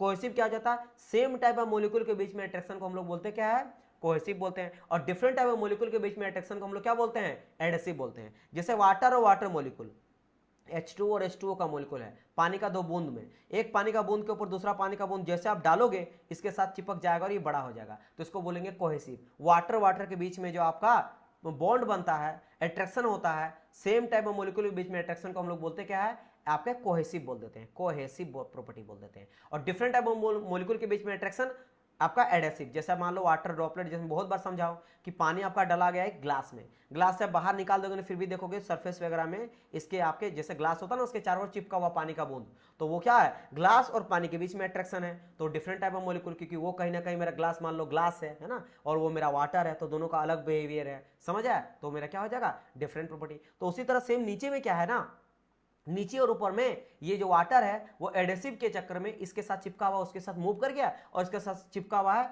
तो फिक्स ही रह गया है। तो प्रोफाइल कुछ कैसा बन गया, इस तरह से मुझे प्रोफाइल यहाँ पे देखने को मिल रहा है, ऐसा मुझे कुछ प्रोफाइल देखने को मिल रहा है, ऐसा मुझे कुछ प्रोफाइल देखने को मिल रहा है। नाउ अब इसको और डिटेल में समझते हैं। अब मैं अगर बात करता हूं कि यहाँ पे जैसे मैंने कहा कि चूंकि फिक्स्ड है तो यहाँ पे विस्कोसिटी भी मैक्सिमम लग सकता है ना, विस्कोसिटी मतलब उसको पूरा रोके हुए है। और अगर मैं वेलोसिटी की बात करता हूं तो वेलोसिटी यहां पे अगर मैं लेता हूं u, तो u यहां पे कहीं ना कहीं जीरो होगा क्योंकि रुका हुआ है। लेकिन इसका वेलोसिटी अगर बात करता हूं ऊपर वाले का प्लेट का जो मूविंग प्लेट है, जो मेरा मूविंग प्लेट है उसका जो उसके साथ जो मोलिकुल्स है फ्लूइड मोलिकुल्स है उसका वेलोसिटी को हम लोग u मान लेते हैं, क्योंकि जो प्लेट का वेलोसिटी होगा उसी के साथ अगर वो मूव कर रहा है तो वही हो जाएगा किसका वेलोसिटी, फ्लूइड मोलिकुल्स का आपका वेलोसिटी हो जाएगा। तो यहाँ पे आ गया u 0 से लेकर प्लेट के वेलोसिटी तक ये आपको देखने को मिल रहा है। अब ये जैसे जैसे मैं डिस्टेंस बढ़ते जा रहा हूं है ना, मान लो ये सपोज करो ये y डिस्टेंस है, क्या है y वर्टिकल डिस्टेंस है, और ये y क्या है डियर, तो y बेसिकली मेरा क्या है फिक्स्ड प्लेट से लेकर आपके मूविंग प्लेट तक के बीच का डिस्टेंस, क्या है ये मेरा फिक्स्ड प्लेट से लेकर फ्री प्लेट बोल सकते हो या फिर फ्री सरफेस बोल सकते हो, क्योंकि इसको हम लोग फ्री सरफेस भी बोलते हैं। मान लो इस तरह कोई बीकर है और पानी रखा हुआ है तो जो सबसे ऊपर वाला सेक्शन होता है उसको फ्री सरफेस कहा जाता है। तो या तो इसको फ्री सरफेस बोलो या फिर इसको फ्री प्लेट बोलो, फ्री प्लेट बोलो, प्लेट है ना। तो y जो है ना basically y is the distance between the fixed plate to free plate और fixed plate to free surface के बीच में डिस्टेंस है। और जैसे जैसे आप देखोगे कि y की ओर वर्टिकल डिस्टेंस y की ओर जा रहे हैं वैसे वैसे वेलोसिटी बढ़ते जा रहा है। देखो यहाँ पे वेलोसिटी थोड़ा बढ़ा है, यहाँ थोड़ा और बढ़ा है, यहाँ थोड़ा और बढ़ा है, यहाँ थोड़ा और बढ़ा है, यहाँ थोड़ा और बढ़ा है, और प्लेट तक जाते जाते वो u वेलोसिटी प्लेट के साथ मेरा फ्लूइड जो है वो उसके साथ बहना स्टार्ट कर गया है ना। यानी कि जैसे जैसे मेरा y डिस्टेंस बढ़ते जा रहा है, वर्टिकल डिस्टेंस y बढ़ते जा रहा है, वैसे वैसे मेरा वेलोसिटी जो है ना वो फ्लूइड का भी मेरा बढ़ते जा रहा है। वहीं अगर रिवर्स में बात करेंगे हम लोग, रिवर्स में मतलब कि अगर नीचे की ओर आते जाएंगे, यहाँ है तो जैसे नीचे आए यानी क्या हुआ वेलोसिटी मेरा कम हुआ, यानी कि u को हम लोग कम कर रहे हैं तो मेरा यानी y को कम कर रहे हैं, वर्टिकल डिस्टेंस डाउनवर्ड जा रहे हैं तो मेरा जो आपका वेलोसिटी है फ्लूइड का वो भी कम आते जा रहा है, क्योंकि धीरे धीरे विस्कोसिटी बढ़ रहा है, विस्कोसिटी बढ़ रहा है, विस्कोसिटी बढ़ रहा है, विस्कोसिटी बढ़ रहा है, और यहाँ पे तो मैक्सिमम विस्कोसिटी आ गया जब वेलोसिटी पूरी तरह से ऑलमोस्ट जो है वो 0 के आसपास मुझे देखने को मिल रहा है। अब नाउ इसको ध्यान में रखते हुए इन दोनों को हम लोग कंपेयर करते हैं कि भाई अगर मैं यहाँ पे देखता हूँ वेलोसिटी ग्रेडियंट, यानी कि वेलोसिटी ग्रेडियंट बोले तो वेलोसिटी का चेंज होना with respect to vertical direction, तो उसको अगर मैं लिख देता हूँ du अपॉन dy, इसी को कहा जाता है आपके फ्लूइड मैकेनिक्स में वेलोसिटी ग्रेडियंट, यानी कि change in velocity with respect to vertical distance. समझ गए मेरी बात की नहीं, है ना, जो कि क्या था, या फिर बोल सकते हो कि change in velocity with respect to distance between the fixed surface to free surface, है ना। तो ये चीज मुझे देखनी है, जो कि मेरा क्या देता है, यहां से एक नया वर्ड हम लोग इसको नाम दे दिए हैं बस पढ़ने के लिए, वेलोसिटी ग्रेडियंट, यानी वेलोसिटी का चेंज देख रहे हैं हम लोग, समझ रहे हैं, वाई डिस्टेंस की ओर, ऊपर जा रहे हैं तो बढ़ रहा है, नीचे आ रहा है तो घट रहा है। चलो ये आप लोग यहां से समझ गए होंगे, यहां तक आप लोग ये चीज को समझ गए होंगे। नाउ एक सेकंड, आगे क्यों बढ़ जा रहा भाई, आगे क्यों बढ़ जा रहा है। नाउ अब यहां पे बात, यहां पे खत्म नहीं होता, बात यहां पे खत्म नहीं होता। अब अगर मैं बात करता हूं यहां पे क्या, इसको मैं और एक नाम से आप लोग जानते होंगे, वेलोसिटी ग्रेडियंट के अलावा आप लोग जानते होंगे एक एंगुलर डिफॉर्मेशन। अब ये क्या था, इसको समझाते हैं। सपोज करो पहले मेरा पानी कुछ ऐसा था, ऐसा ऐसा ऐसा ऐसा ऐसा, है ना, स्ट्रेट, आपका मतलब समझने के लिए कुछ ऐसा था, जब तक मेरा शेयर फोर्स अप्लाई नहीं किया गया। जैसे मैं यहाँ पे क्या करा, यहाँ पे शेयर फोर्स अप्लाई कर दिया, एफ जो है मेरा शेयर फोर्स है, शेयर फोर्स मैंने अप्लाई कर दिया, शेयर फोर्स जैसे अप्लाई कर दिया वो क्या हुआ, वो मेरा डिफॉर्मेशन होने लगेगा, और डिफॉर्मेशन होके क्या करेगा, प्लेट के साथ सपोज कर लो ये यहां तक मेरा डिफॉर्मेशन होके चल गया। नीचे वाला तो चूंकि फिक्स प्लेस के साथ आपका चिपका हुआ फ्लूइड मॉलिक्यूल्स, तो यही रहा है। तो यहाँ पे आप देखोगे कि एक एंगल मुझे मिल रहा है, यहां से लेकर यहां तक का डिफॉर्मेशन हुआ है, और ये एंगल को अगर मैं थीटा बोल देता हूं, इस एंगल को यानी डिफॉर्मेशन जो एंगल है उसको अगर मैं थीटा बोल देता हूं, तो नाउ अब इसको मैं अगर कंपेयर करता हूं टाइम के साथ कि कितना टाइम में मेरा डिफॉर्मेशन होगा, एक तो हम लोग लिखे डिस्टेंस के अकॉर्डिंग देखें कि वर्टिकल डिस्टेंस के अकॉर्डिंग मेरा वेलोसिटी में कितना चेंज आया है, उसके अकॉर्डिंग लिखा है वेलोसिटी ग्रेडियंट। अब हम लोग देखना चाह रहे हैं कि जो एंगुलर डिफॉर्मेशन आया है, कितना एंगल में टिल्ट किया, कितना डिफॉर्मेशन हुआ टाइम के साथ, तो उसको हम लोग कंपेयर करते हैं, उसको नाम दिया गया है एंगुलर डिफॉर्मेशन। यानी कि जो मेरा डी थीटा है, डी थीटा बेसिकली क्या है, स्मॉल हम लोग ले, डी मतलब स्मॉल लिया जा रहा है, स्मॉल वेलोसिटी, कोई छोटा सा आप ले लिए, बहुत बड़ा हो सकता है, छोटा स्टडी करने के लिए, है ना, टाइम के रिस्पेक्ट में कि टाइम के साथ कितना मेरा डिफॉर्मेशन हुआ, एंगुलर डिफॉर्मेशन, और कब, जब हम लोग शेयर फोर्स अप्लाई किए हैं फ्लूइड में, तब समझ आया, ये दोनों आ जाता। अब इन दोनों के बीच में रिलेशन, क्योंकि होता क्या है कि ये जो D U upon D Y है ना, ये इक्वल टू हो जाता है मेरा D theta upon D T. अब ये समझने वाली बात है कि ये कैसे होता है सर, है ना, ये आपको देखने को मिलेगा, क्योंकि जब हम लोग लिखते हैं न्यूटन्स लॉ ऑफ विस्कोसिटी, जब मैं आगे बताऊंगा आपको, तो क्या हम लोग पढ़ते हैं, टाउ इक्वल टू, आप लोग को पता है कि mu into D you upon D Y भी लिख सकते हैं, या फिर इसको हम लोग ऐसे भी लिख सकते हैं कि tau equal to mu D theta upon D T, यानी कि मेरा यहाँ पे D upon D Y equal to D theta upon D T होता है, यानी वेलोसिटी ग्रेडियंट और एंगुलर डिफॉर्मेशन दोनों से ही आप विस्कोसिटी को डिफाइन कर सकते हो, है ना। विस्कोसिटी में भी डिफाइन है, विस्कोसिटी को हम लोग डिफाइन कर सकते हैं वेलोसिटी ग्रेडियंट से भी और आपके एंगुलर डिफॉर्मेशन से भी, बिल्कुल कर सकते हैं। या तो मैं देखना चाहूंगा वेलोसिटी का चेंज विथ रिस्पेक्ट टू आपका वर्टिकल डिस्टेंस, या फिर मैं विस्कोसिटी का चेंज देखना चाहता हूं एंगुलर डिफॉर्मेशन के फॉर्म में विथ रिस्पेक्ट टू टाइम, दोनों से कंपेयर कर सकते हैं, है ना। तो अब बारी आता है इन दोनों के बीच में रिलेशन जो इज इक्वल आता है वो कैसे आता है और किस तरह से निकालते हैं, चलो अब उसको समझते हैं हम लोग, है ना। चलिए, अच्छा यहाँ पे एक इंपॉर्टेंट है, यहाँ पे मैं एक डेफिनेशन दिया हूं कि विस्कोसिटी जो होता है ना वो एक इनहेरेंट प्रॉपर्टी होता है। अब जैसे मैंने आपको कहा ना कि जैसे हम लोग फिजिक्स वगैरह में, इलेक्ट्रिसिटी में क्या पढ़ते हैं, मैंने जो बहुत बार बताया कि फ्रिक्शन क्या होता है, जो रोकता है, चलने से जो मेरा रोकता, मोशन के अगेंस्ट जो लगता है। उसी तरह मैंने कहा इलेक्ट्रिसिटी वगैरह में जो मेरा इलेक्ट्रिसिटी के फ्लो को, चार्ज को, इलेक्ट्रॉन को रोकता है उसको हम लोग क्या बोलते हैं, रेजिस्टेंस बोलते हैं। उसी तरह फ्लूइड के मोशन को जो रोकता है उसको हम लोग क्या बोलते हैं, विस्कोसिटी बोलते हैं। तो विस्कोसिटी मेरा इनहेरेंट प्रॉपर्टी है, और इनहेरेंट का क्या मतलब हुआ, इनहेरेंट मतलब होता है रोकने वाला। तो विस्कोसिटी एक तरह से रोकने वाला प्रॉपर्टी है, विच रेजिस्ट मोशन, जो मेरा फ्लूइड के मोशन को रोकता है।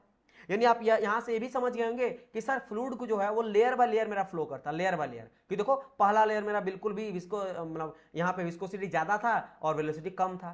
सर जैसे जैसे ऊपर चलते गए, मतलब फिक्स सरफेस से जैसे हम लोग दूर हटते गए मेरा वेलोसिटी बढ़ते गया। तो यानी कि जैसे ऊपर जा रहे हैं लेयर बाय लेयर मेरा वेलोसिटी बढ़ते जा रहा है, तो ये लेयर बाय लेयर मेरा फ्लो करता है ना। विस्कोसिटी इन सी प्रॉपर्टी होगा, ये डिस्कस करेंगे डियर अभी, है ना, ये डिस्कस करेंगे, डोंट वरी। ये तो मैं आपको वहां बता चुका हूं ना, ये थर्मो का पार्ट है कि मेरा इंटेंसिव है या एक्सटेंसिव प्रॉपर्टी होता है ना। खैर उसके बारे में भी हम लोग आएंगे, जब मैं इसका यूनिट, डायमेंशन वगैरह सब बताऊंगा ना, तब वहां पे डिस्कस करेंगे। अभी मैंने थ्योरी समझो, इसके बारे में तो डिस्कस कर ही देंगे, वो तो एक बात है ना। चलिए बात यहाँ पे क्या आता है, ओके तो मैं यहाँ पे बात कर दिया, ओके ये चीज हो गया। हाँ मैं ये बात कर रहा था कि वेलोसिटी ग्रेडियंट और एंगुलर डिफॉर्मेशन के बीच में एक रिलेशन, बहुत ही खास रिलेशन होता है, उसको समझो। अब मैं क्या कर रहा हूं यहाँ पे ना, यहाँ पे जैसे मैंने कहा कि जब हम लोग क्या करते हैं, ये मेरा ऐसा था और जब हम लोग शेयर स्ट्रेस लगा दिए, शेयर फोर्स लगा दिए, तो मेरा कुछ ऐसा डिफॉर्मेशन हो गया थीटा के साथ, है ना। तो हम लोग क्या करते हैं, यहाँ का एक छोटा सा पार्ट ले लेते हैं, है ना। हम लोग क्या करते हैं, यहाँ का छोटा सा एक पार्ट हम लोग ले लेते हैं, कट कर लेते हैं। तो मैं क्या करता हूँ, यहाँ से एक छोटा पार्ट कट कर लेता हूँ। छोटा क्यों, हमेशा हम लोग छोटा पार्ट ही लेके चलते हैं स्टडी करने के लिए। तो कुछ ऐसा, तो मान लो ग्रीन कलर से मैं इसको कट कर लेता हूँ, ऐसा कुछ यहाँ से लेकर यहाँ तक इतना कट कर लेता हूँ, इतना। तो यही सेम चीज को देखो यहाँ पे क्या करा गया है, ले लिया गया है ना। ये जो लिया गया है, ये छोटा सा पार्ट यहाँ से कट करके उठा के ले लिया गया। ये छोटा सा पार्ट कट करके यहाँ से ले लिया, समझो। ये नीचे में था ना थीटा, तो देखो यहाँ पे थीटा है ना। और ये u वेलोसिटी है, मान लो सपोज करो कि यहाँ पे जब मैं यहाँ पे जा रहा हूँ, जैसे मैंने यहाँ पे बनाया ना ऐसे कुछ, ऐसा कुछ बनाया, तो सपोज करो मैं यहाँ से लेकर यहाँ तक ले रहा हूँ, तो यहाँ से कुछ ना कुछ वेलोसिटी मेरा u होगा। u वेलोसिटी जाएगा इस पॉइंट पे, इस पर्टिकुलर पॉइंट पे। मान लो इस पर्टिकुलर पॉइंट पे मैं रहा हूँ, इसको मैं बोल रहा हूँ कौन सा, ये फर्स्ट स्टेज बोल दिया, इसको बोल दिया, इस वाले पॉइंट को मैं बोल दिया सेकंड स्टेज। तो फर्स्ट स्टेज में कुछ ना कुछ मेरा वेलोसिटी रहेगा, है ना।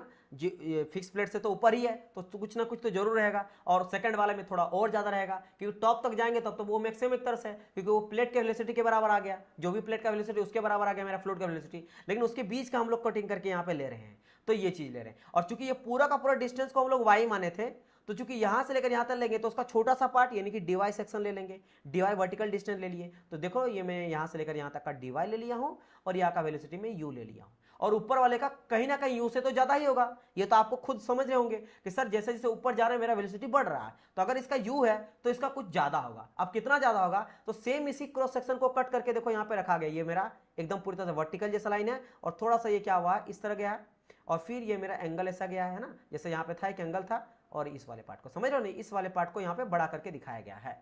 अब सिर्फ लास्ट वाले फिगर को आप ध्यान दो, यहाँ तक अगर आप पहुंच गए होंगे तो। हाँ, तो ये मेरा कैसा बन गया, ऐसा कुछ, ऐसा कुछ, ऐसा कुछ एंड ऐसा कुछ।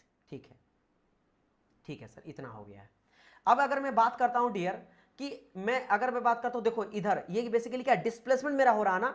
देखो मेरा बात समझना, यहां पे मान लो ये इसको मैं x बोल दिया, और यहां पहुंचते पहुंचते y, मतलब ये पॉइंट कहीं x है और ये कहीं पॉइंट है y, मतलब x मेरा था कहीं डिस्टेंस पे, फिर y डिस्टेंस तक पहुंच गया। तो बेसिकली क्या यहाँ पे डिस्प्लेसमेंट हुआ है ना। कहीं मान लो एक फ्लूइड का एक मोलिक्यूल्स का स्टडी करेंगे, तो कहीं x में है और कुछ देर के बाद y पहुंच गया, यानी कि डिस्प्लेसमेंट हुआ है। तो मुझे अब निकालना है डिस्प्लेसमेंट। अब यहाँ पे सबको ये तो बेसिक पता ही होगा, बताइए समझ आ रहा है, यहाँ से ऑल क्लियर है सबको, ये पता है कि नहीं कि स्पीड इक्वल टू क्या होता है डियर। तो सर स्पीड इक्वल टू होता है डिस्प्लेसमेंट अपॉन टाइम, ये होता है कि नहीं, डिस्प्लेसमेंट अपॉन टाइम होता है।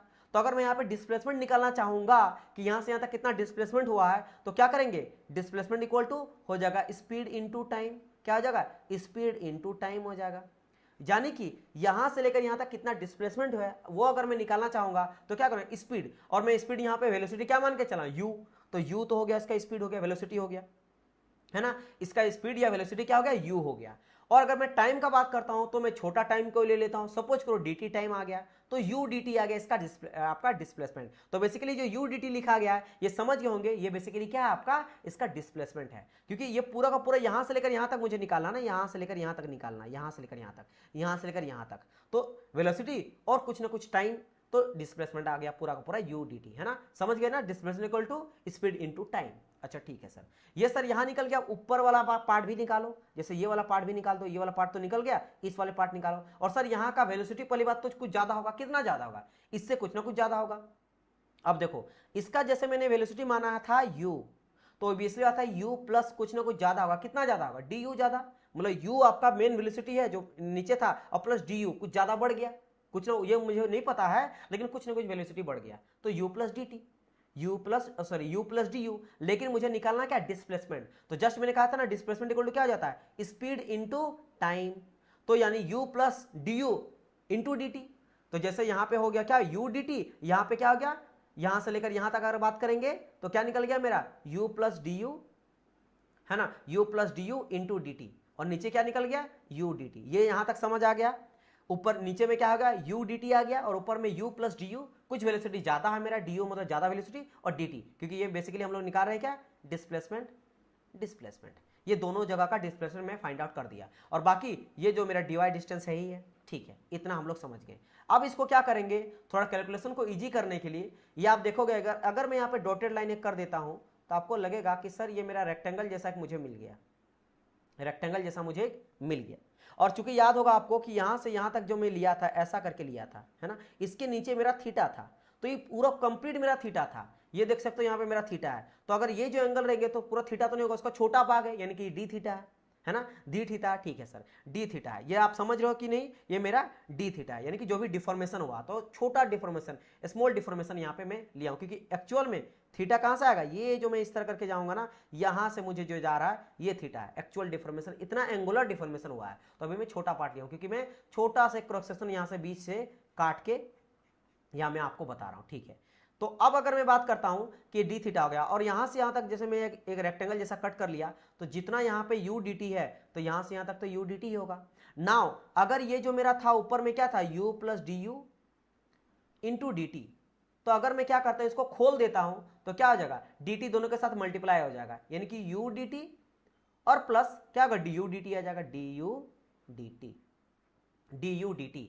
तो यहां से यहां तक तो यू डी टी आ गया, मतलब कि ये जो आपका यू डी टी है, यू डी टी, ये यहां से लेकर यहां तक आ गया, यू डी टी, और बाकी जो बचा D you plus D T, D you plus D T, ये कहां से कहां तक होगा, ये यहां तक क्या हो गया, यू डी यू प्लस नहीं इंटू हो जाएगा D U D T direct, है ना, डी डी टी, यहाँ ये वाला सेक्शन का हो गया। तो अब क्या समझ आया, अब मुझे ये समझ आ गया सर कि यहां से लेकर यहां तक का डिस्प्लेसमेंट मेरा जो है वो यू डी टी है, क्योंकि नीचे का था यू डी टी, और यहां से लेकर यहां तक का जो डिस्प्लेसमेंट है वो डी यू डी टी है, और बाकी ये जो है ना ये स्मॉल क्या है आपका डिफॉर्मेशन है, और ये मेरा जो वर्टिकल डिस्टेंस है डी वाई, छोटा आपका वर्टिकल डिस्टेंस। इतना जब आपको पता चल गया तो सिंपल आपको क्या निकालना है, निकाल लो एंगल, है ना, टेन थीटा, और सबको पता है यहाँ पे कि टेन थीटा इक्वल क्या, परपेंडिकुलर अपॉन बेस होता है, तो ये इस थीटा को लेके चल रहे हैं हम लोग, इस थीटा को लेके चल रहे हैं, है ना, डी थीटा लेके चल रहे हैं, तो टेन थीटा अगर मैं निकालना चाहूंगा तो क्या, परपेंडिकुलर अपन बेस, तो परपेंडिकुलर यहाँ पे क्या है, ये वाला है परपेंडिकुलर, इसको बोलूंगा परपेंडिकुलर अपन बेस का अगर मैं बात करूंगा तो बेस क्या हो जाएगा, ये वाला बेस आ जाएगा, यहां से लेकर यहां तक का ये हो जाएगा मेरा बेस, और यहां से हो गया मेरा परपेंडिकुलर, और बेस मेरा क्या dy है, तो यहां भी मेरा dy हो जाएगा, तो dy और ऊपर में du dt नाउ। अच्छा, और एक चीज यहां पे क्या है, और एक चीज आप लोग को ध्यान रखना है कि चूंकि मेरा यहां से देखो लिखा गया है कि जो डी थीटा होता है ये बहुत ही छोटा होता है, जो हम लोग डी थीटा लिए है ना, डी थीटा, ये एंगल बहुत छोटा होता है, क्योंकि समझ लो नहीं, ये इतना छोटा हम लोग एंगल यहाँ पे लेके चल रहे हैं, ये इसी को हम लोग डी थीटा माने ना, तो इतना छोटा होता है कि इसको हम लोग ना टेन थीटा, जो टेन डी थीटा लिखते हैं वो हम लोग डायरेक्ट डी थीटा से ही लेके चलते हैं, टेन को हम लोग नहीं मान के चलते बिकॉज बहुत छोटा होता है मेरा डी थीटा का वैल्यू, है ना। ओके, तो यहाँ पे क्या हो गया, टेन थीटा इक्वल टू आ गया मेरा D U D T by D Y, बस खेल खत्म। तो यहाँ पे जैसे मेरा आ गया क्या कि भाई टेन थीटा को मैं डायरेक्ट क्या लिख सकता हूँ, डी थीटा को डी थीटा, अच्छा यहाँ पे डी छूट गया है ना, डी छूट गया है ना, क्योंकि ये थीटा का जगह में डी थीटा है, तो टेन डी थीटा यहाँ से देख सकते हो ना कि आएगा क्या मेरा tan D theta equal to D U D T और डिवाइड बाई डी वाई, और जैसे मैंने कहा कि डी थीटा बहुत छोटा होता है तो डायरेक्ट के जगह में टेन डी थीटा के जगह हम लोग डायरेक्ट लिखते हैं डी थीटा, तो डी थीटा इक्वल टू आ गया मेरा क्या, डी यू डी टी और डिवाइड बाई डी वाई, और नाउ बस खेल खत्म। अब क्या करो आप, सिंपल डी टी को इधर ले जाओ, है ना, तो यहाँ जो मेरा डी टी है इसको मैं इधर ले आया इसके नीचे, और ऊपर में क्या बच गया, डी यू डी वाई, देखो यहाँ पे D theta by D T equal to D U बटा डी वाई, और इसी चीज को मैं प्रूव आपको करना था, क्योंकि ये दोनों क्या है, जो D theta by D T है ये आपका है एंगुलर डिफॉर्मेशन, और D U by D Y जो है ये क्या मेरा वेलोसिटी ग्रेडियंट है, मतलब दोनों को दोनों जो है ना मेरा विस्कोसिटी को बता रहा है ना, विस्कोसिटी को मेरा शो कर रहा है, viscosity you know that viscosity कब लग रहा, शेयर फोर्स आपने लगाया तो क्या हुआ, डिफॉर्मेशन हुआ, उसको रेजिस्ट कर रहा है, तो एक हम लोग किए वर्टिकल डिस्टेंस के साथ साथ जब वेलोसिटी मेरा चेंज हो रहा है, शेयर फोर्स लगा तो वेलोसिटी चेंज हो रहा है, और कितना चेंज हो रहा है उसको हम लोग कंपेयर किए आपके वर्टिकल डिस्टेंस के साथ, और दूसरा एक देखें कि भाई एंगुलर कितना डिफॉर्मेशन हो रहा है टाइम के साथ, है ना, समझ आया कि नहीं, इन दोनों को हम लोग यहाँ पे कंपेयर किया और यहाँ से मुझे पता चला कि दोनों मेरा इक्वल होता है, यानी कि angular deformation is equal to velocity gradient, और that's why viscosity can be defined with angular deformation as well as with the velocity gradient, दोनों से हम लोग विस्कोसिटी को शो कर सकते हैं। अब जब इतना चीज आपको क्लियर हो गया, अब बढ़ते हैं हम लोग आगे, अब क्या करते हैं हम लोग बढ़ते हैं आगे, अब हम लोग को जानना क्या है, नेक्स्ट हम लोग का क्या क्यूरियोसिटी जानना चाहते हैं हम लोग हैं, जानना हम लोग ये चाहते हैं कि लिक्विड का जो नेचर है उसको मुझे समझना है, लिक्विड के नेचर को समझना है, तो लिक्विड के नेचर को समझने के लिए जैसे मैंने कहा था कि लिक्विड में हम लोग सबसे पहले क्या लगाएं, शेयर फोर्स अप्लाई किए, देखो शेयर फोर्स मैंने अप्लाई किया, और जैसे मैंने शेयर फोर्स अप्लाई किया, फ्लूइड मेरा क्या हो रहा था, फ्लूइड में डिफॉर्मेशन होना स्टार्ट कर गया। तो शेयर फोर्स मैंने अप्लाई किया, फ्लूइड मेरा डिफॉर्मेशन होने लगा, है ना। ये मेरे क्या है, शेयर फोर्स है। शेयर फोर्स अब मैंने अप्लाई करा तो यहां पे मेरा क्या होने लगा, फ्लूइड में मेरा डिफॉर्मेशन होने लगा। और जैसे मेरा डिफॉर्म करेगा, उसको रेजिस्ट करने के लिए कौन आएगा, रेजिस्ट करेगा। और रेजिस्ट करने के लिए यहां पे सामने कौन आ रहा है मेरा, रेजिस्ट करने के लिए सामने आ रहा है विस्कोसिटी। विस्कोसिटी सामने आ रहा है, विस्कोसिटी रेजिस्ट कर रहा है। और जब रेजिस्ट कोई चीज करता है तो यहाँ पे स्ट्रेस डेवलप होता है। तो यहाँ पे कौन सा स्ट्रेस आएगा, शेयर फोर्स के चलते शेयर स्ट्रेस आएगा। शेयर स्ट्रेस यहाँ पे डेवलप होगा, शेयर स्ट्रेस यहाँ पे डेवलप हो गया होगा। अब नाउ बहुत इंपॉर्टेंट चीज है जो मैं आपको समझा रहा हूं, क्योंकि फ्लूइड में और सॉलिड में एक बेसिक डिफरेंस होता है। जैसे कि अभी जस्ट मैंने आपको कहा, यहां पे अगर मैं बताऊं आपको कि 4 अगर मैं बात करता हूं फ्लूइड एंड यहां पे बात करता हूं 4 सॉलिड, दोनों में क्या डिफरेंस होता है, दोनों में क्या डिफरेंस होता है, समझना मेरी बात। जब मैं बात करता फ्लूइड का, तो अभी आपने देखा कि टाउ शेयर स्ट्रेस जो होता है वो डायरेक्टली प्रोपोर्शनल होता है क्या, D theta by D T, है ना। या इसको डी यू बटा डी वाई भी लिख सकते, कोई दिक्कत नहीं है ना। ये बेसिकली क्या, एंगुलर डिफॉर्मेशन बताता है ना। शेयर स्ट्रेस लगाएंगे तो मेरा एंगुलर डिफॉर्मेशन होगा, क्योंकि अभी देखना शेयर फोर्स, तब मेरा क्या हुआ, डिफॉर्मेशन, शॉर्ट में लिख दिया। देन मेरा क्या हुआ, रेजिस्ट मेरा कौन कर रहा है, रेजिस्ट कर रहा है मेरा विस्कोसिटी। एंड देन क्या हुआ, मेरा स्ट्रेस डेवलप हुआ, है ना, स्ट्रेस डेवलप हुआ। तो अब ऐसी बात है, जितना ज्यादा स्ट्रेस मेरा डेवलप करेगा, जितना ज्यादा स्ट्रेस मेरा स्ट्रेस आएगा। स्ट्रेस क्यों आ रहा है, शेयर फोर्स लगाने की वजह से शेयर फोर्स आ रहा है, डिफॉर्मेशन हो रहा है। तो डिफॉर्मेशन बढ़ रहा है तो शेयर स्ट्रेस भी आएगा, जितना ज्यादा डिफॉर्मेशन उतना शेयर स्ट्रेस। तो shear stress is directly proportional to D theta by D T, यानी कि जितना ज्यादा मेरा शेयर स्ट्रेस डेवलप होगा, ये कब हो रहा है, क्योंकि मेरा यहाँ पे डिफॉर्मेशन उतना ज्यादा होगा। समझ गए, तो ये चीज को लिख सकते हैं। तो सेम चीज को लिखा जाता सॉलिड में भी। सॉलिड में भी अगर आप क्या देखते हो, सॉलिड में अगर मैं लगाता हूं शेयर, क्योंकि मैंने क्या कहा था याद करो कि केवल अगर मैं बात करता हूं लिक्विड में, तो लिक्विड में केवल और केवल वो डिफॉर्म होता किस फोर्स को लगाने से, देखो इन liquid only shear force will be effect.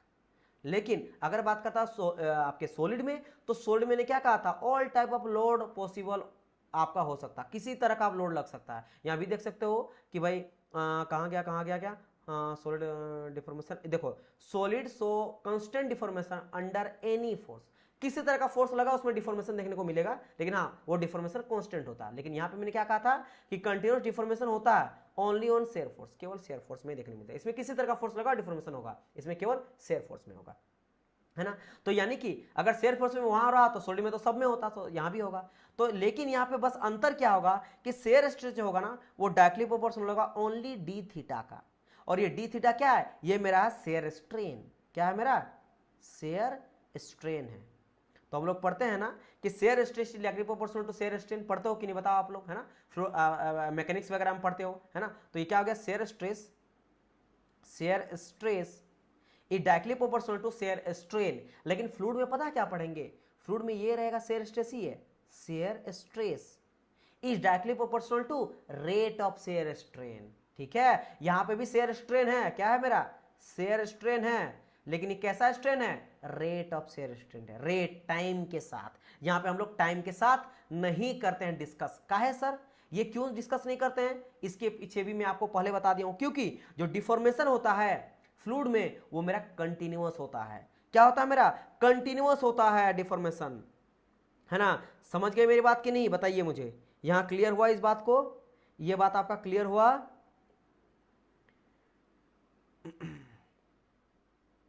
है ना। तो क्या होता है कि यहां पे अगर बात करेंगे सॉलिड में, तो सॉलिड में क्या हो जाता है कि डिफॉर्मेशन मेरा कांस्टेंट डिफॉर्मेशन होता है। क्या होता है मेरा कांस्टेंट डिफॉर्मेशन होता है ना। यानी कि अगर मैं बात करता हूं, एक सेकंड, सॉलिड में मेरा क्या हो जाता है,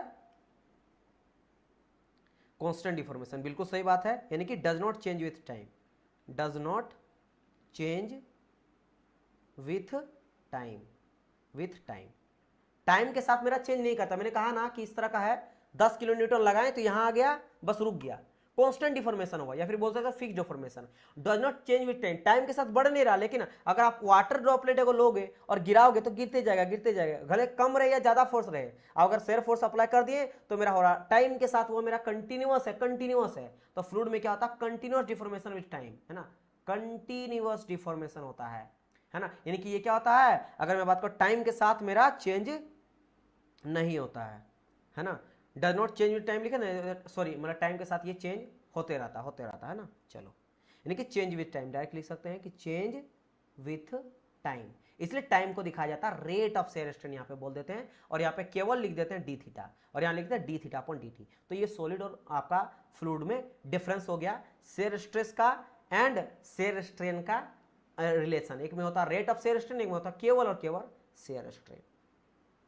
चलो, इतना उम्मीद करता हूं कि आप लोग समझ गए होंगे, ये बहुत ही इंपॉर्टेंट है समझना, है ना, ये बहुत ही इंपॉर्टेंट है समझना कि मेरा अगर बात करते हैं जब लिक्विड का, तो लिक्विड, ये लिक्विड या फ्लूइड जो उबाल लो, यहाँ पे मेरा क्या होता है, shear stress is directly proportional to rate of shear strain, because यहाँ पे डिफॉर्मेशन मेरा कंटिन्यूस होता है, टाइम के साथ में मेरा चेंज होता है, लेकिन सॉलिड में टाइम के साथ चेंज नहीं होता क्योंकि मेरा कांस्टेंट डिफॉर्मेशन होता है। तो लिखते हैं shear stress directly proportional to आपका शेयर स्ट्रेन ओनली।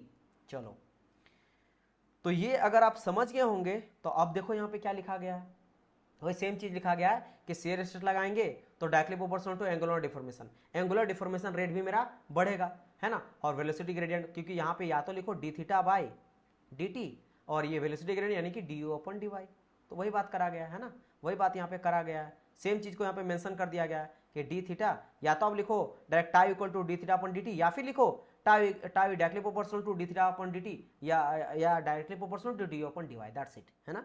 चलिए, तो यहीं से मेरा निकलता है एक लॉ जिसको कहा जाता है Newton's law of viscosity, Newton's law of viscosity, और यहां से मेरा आ जाता क्या, tau equal to mu into d theta upon D Y, है ना, mu equal to mu I mean tau equal to, tau is equal to shear stress, है ना, shear stress, tau equal to ये जो म्यू आया that is called your viscosity. Basically अभी आगे चलकर समझ आएगा आपको कि डायनेमिक विस्कोसिटी इसको क्यों बोलते हैं, और काइनेटिक विस्कोसिटी का जरूरत आखिर क्यों पड़ा। आप अभी तक सुनते होंगे ना कि काइनेटिक विस्कोसिटी होता है डायनेमिक विस्कोसिटी अपॉन डेंसिटी, क्यों, लॉजिक क्या है उसका, उसका सृजन क्यों, उसका जन्म क्यों हुआ, अभी आपको समझ में आ जाएगा, बेसिक फंडामेंटल, है ना। तो यहां से क्या हुआ, ये मेरा विस्कोसिटी है, अभी सिंपल लिख देते हैं कि मेरा विस्कोसिटी है, और ये मेरा क्या है, सबको पता है कि मेरा क्या है, एंगुलर डिफॉर्मेशन है, या फिर रेट ऑफ, क्या बोल सकते हैं इसको, रेट ऑफ शेयर स्ट्रेन है ना, समझ आ रहा है। चलिए, तो ये चीज मेरा देखने को यहाँ पे मिला, या फिर आप इसको direct d theta upon D t, वही बात है, दोनों को लिख दिया गया कि tau equal to mu D theta upon D t, फिर tau equal to mu d y upon D Y. तो यहाँ से निकल के आ जाता है मेरा क्या, न्यूटन्स लॉ ऑफ विस्कोसिटी, यही लॉ से मेरा बनता है। ऑब्वियसली बात, आप बोलेंगे सर जी यहाँ से ये डायरेक्ट कैसे आएगा, म्यू कहाँ से आया, यू नो दैट डियर, मैं बहुत बार बताऊँ कि कभी भी कोई अगर एक्स और वाई है प्रोपोर्शनल है, और जब भी प्रोपोर्शनल को हटाते हैं कांस्टेंट आके जोड़ता है ना, तो मतलब का चीज हम लोग लाते हैं। यहाँ पे मेरा जरूरत क्या था, मेरा जरूरत था विस्कोसिटी का, क्योंकि वही तो रोक रहा है, वही तो उसको बढ़ाएगा घटाएगा, तो यहाँ पे मैं डाल दिया म्यू को, तो म्यू मेरा विस्कोसिटी है, क्योंकि मैंने जैसे कहा ना कि आपने फोर्स अप्लाई किया, डिफॉर्मेशन हुआ, और डिफॉर्मेशन को रोक कौन रहा है, विस्कोसिटी रोक रहा है, तो यहाँ पे विस्कोसिटी ले आए, विस्कोसिटी अगर मेरा बढ़ेगा घटेगा तो इसकी वजह से शेयर स्ट्रेस मेरा बढ़ेगा घटेगा, है ना, मेरा बढ़ेगा घटेगा, समझ आ रहा है मेरी पॉइंट की, मेरे बात की नहीं। तो यहाँ से मेरा निकल गया न्यूटन्स लॉ ऑफ विस्कोसिटी, यानी कि tau equal to mu d you upon D y, या फिर आप बोल सकते हो टाउ इक्वल टू, यहाँ पे लिख सकते हो D theta upon D T भी, कोई दिक्कत नहीं है, कोई दिक्कत यहाँ पे नहीं है। चलिए, इतना समझ गए होंगे आप लोग। अब बारी यहाँ पे थोड़ा देखेंगे हम लोग क्या, कि डायग्राम स्ट्रेस का एंड जो आपका डिफॉर्मेशन रेट का डायग्राम कैसे बनता है, उसके बारे में चलिए डिस्कस थोड़ा कर लेते हैं। अच्छा, और एक चीज कि मेरा जो डिफॉर्मेशन होता है वो अलग अलग फ्लूइड के लिए अलग अलग होता है, समझ रहे मेरी बात की नहीं। देखो होगा लीनियर, जैसे यहाँ देखो लीनियर आपको देखने को मिलेगा, लीनियर देखने को मिलता है, लीनियर यहाँ पे आपको देखने को मिलेगा, लीनियर देखने को मिलता है ना। यानी कि अगर बात करते हैं कि इस तरह से स्ट्रेस लाइन, अगर मैं देखता हूँ टाव का, है ना, टाव यानी स्ट्रेस का, शेयर स्ट्रेस का देखना चाहेंगे, और लिखना चाहेंगे, या तो आप देखना चाहेंगे वेलोसिटी ग्रेडियंट का, या देखना चाहेंगे एंगुलर डिफॉर्मेशन रेट का। तो वो क्या होता है, अगर कोई न्यूटोनियन फ्लूइड होता है, किसको बोला जाता है, न्यूटोनियन फ्लूइड। न्यूटोनियन फ्लूइड जो होता है स्ट्रेट लाइन मुझे देता है, स्ट्रेट लाइन देगा, यानी कि जितना आप शेयर फोर्स लगाओगे उतना डिफॉर्मेशन होगा। फिर आपने शेयर फोर्स बढ़ाया, डिफॉर्मेशन भी बढ़ा, और बढ़ाया और बढ़ा, घटाया आपने तो घटेगा, मतलब एक बढ़ रहा तो दूसरा भी बढ़ रहा, दूसरा घट रहा तो आगे घट रहा। तो डायरेक्टली प्रोपोर्शनल का सिंपल सा मतलब है, ये देखने को ही मिल रहा है कि टाउ डायरेक्टली प्रोपोर्शनल मेरा D theta upon D T है ना, या टाउ डायरेक्टली प्रोपोर्शनल मेरा d o upon D Y है ना। तो ये देखने को मिल रहा है, एक साथ बढ़ता है एक साथ घटता है, हमेशा रेशियो आपको इसी तरह देखने को मिलेगा, इसी तरह देखने को मिलेगा, है ना। समझ रहे मेरी बात की नहीं? अच्छा ठीक है। अब यहाँ पे अगर बात करते हैं ये चीज विस्कोसिटी, तो विस्कोसिटी को अगर निकालना है, म्यू को निकालना है ना, इसको म्यू कहा जाता है। म्यू को अगर निकालना, ध्यान रखना म्यू कहा जाता है, म्यू म्यू म्यू, बहुत सारे बच्चे कंफ्यूज होते हैं म्यू, ठीक है म्यू, क्योंकि अभी आएगा म्यू आएगा, न्यू आएगा, ईटा आएगा, तो जब डायनेमिक काइनेमेटिक विस्कोसिटी पढ़ेंगे तो उसको कहा जाता है न्यू, समझ रहे हो, न्यू न्यू, है ना, न्यू को ऐसा दिखाया जाता है, ठीक है। और अगर बात करेंगे म्यू, तो म्यू क्या हो जाता है, that is called your dynamic viscosity, और ये हो जाता है मेरा काइनेमेटिक विस्कोसिटी, ये हो जाता है काइनेटिक विस्कोसिटी, ये हो जाता है मेरा डायनेमिक विस्कोसिटी, है ना। चलो फिलहाल अभी बात करते हैं हम लोग डायनेमिक विस्कोसिटी का। ये निकालते तो टाउ को क्या करेंगे, टाउ को ऊपर रहेगा, लेकिन ये पूरा का पूरा जो है ना वेलोसिटी ग्रेडियंट, ये नीचे चल जाएगा, डी ओपन डी वाई, ये मेरा नीचे चल गया। क्यों किए नीचे, ये क्यों किए नीचे, यहाँ पे समझो, यहाँ पे समझना यहाँ पे बहुत ही इंपॉर्टेंट चीज है, यहाँ पे आप लोग समझना, ठीक है। जितने भी मैं स्लाइड जा रहा हूँ बहुत ही बेसिक तरीका से, अच्छा एग्जाम्पल के थ्रू, आसान तरीके से मैं समझाने का यहाँ पे ट्राई कर रहा हूँ, ठीक है। चलो यूनिट के बारे में डिस्कस करेंगे, इसके बारे में अभी, है ना। देखो अब यहाँ पे देख लो आप,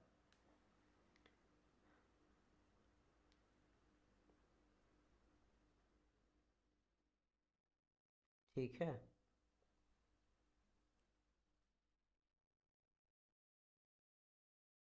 हाँ, एक चीज मुझे बताना था यहाँ पे, एक चीज मुझे बहुत इंपॉर्टेंट बताना था, जो मैं पहले बताऊंगा। मुझे याद है कि यहाँ पे मुझे कुछ बताना था, है ना। मैं जो भी चीज पढ़ाऊंगा ना, हर एक चीज जहाँ से क्वेश्चन बनते हैं, देखो यहाँ पे बहुत एक बड़ा कंफ्यूजन है।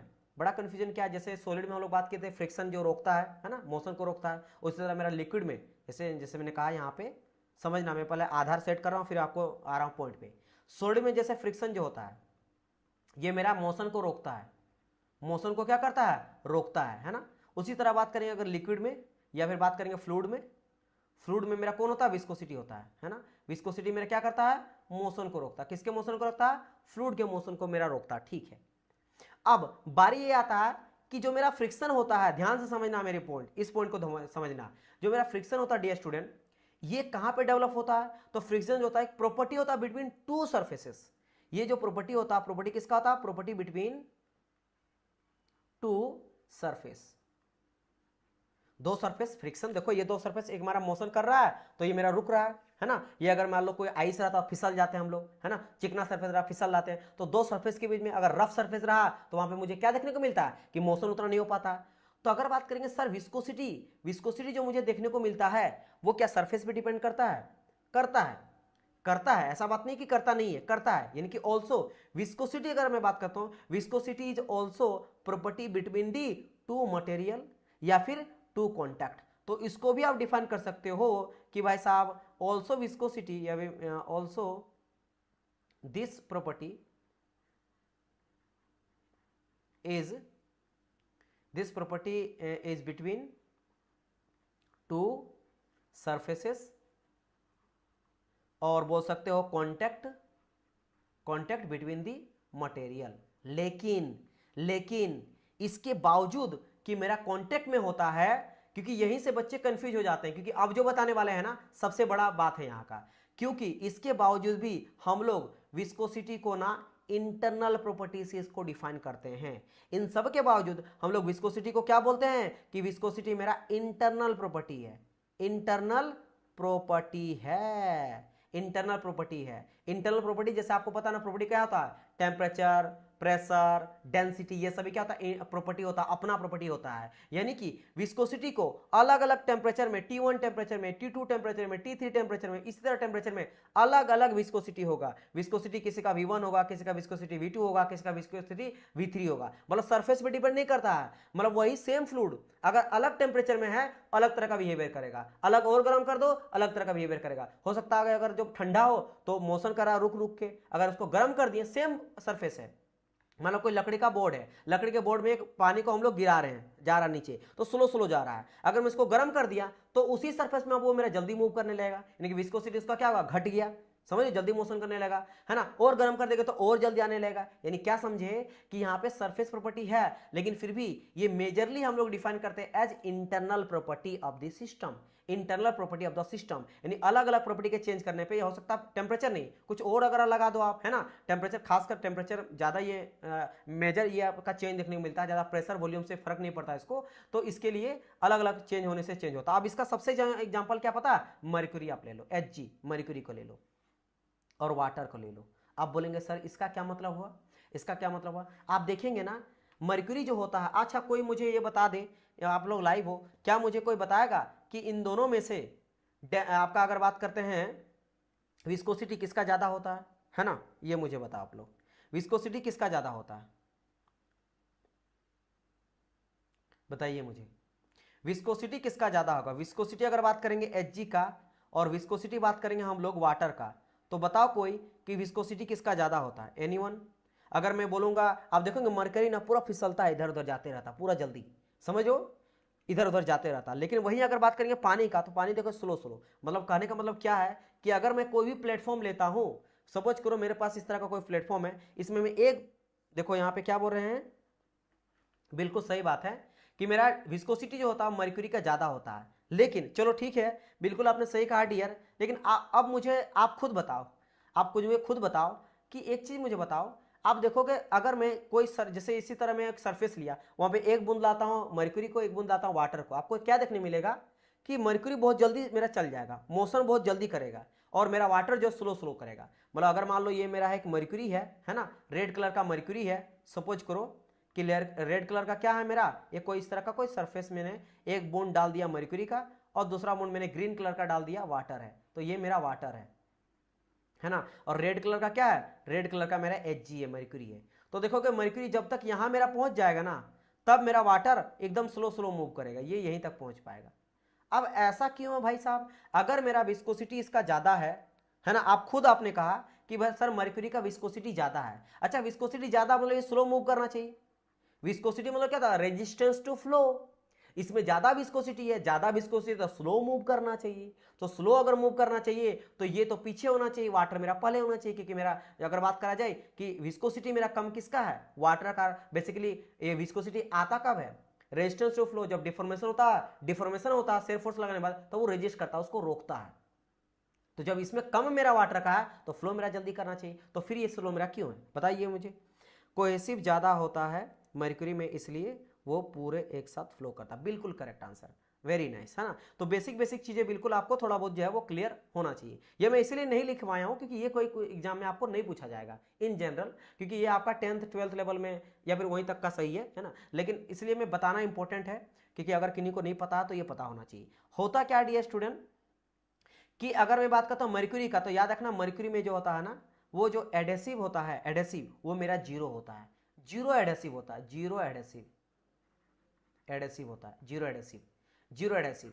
अब आपको जस्ट मैंने कहा था कि सेम टाइप ऑफ मॉलिक्यूल के बीच में अट्रैक्शन को हम लोग कोहेसिव बोलते हैं, और डिफरेंट टाइप ऑफ मॉलिक्यूल के बीच में अट्रैक्शन को हम लोग क्या बोलते हैं, आपका एडेसिव कहा जाता है।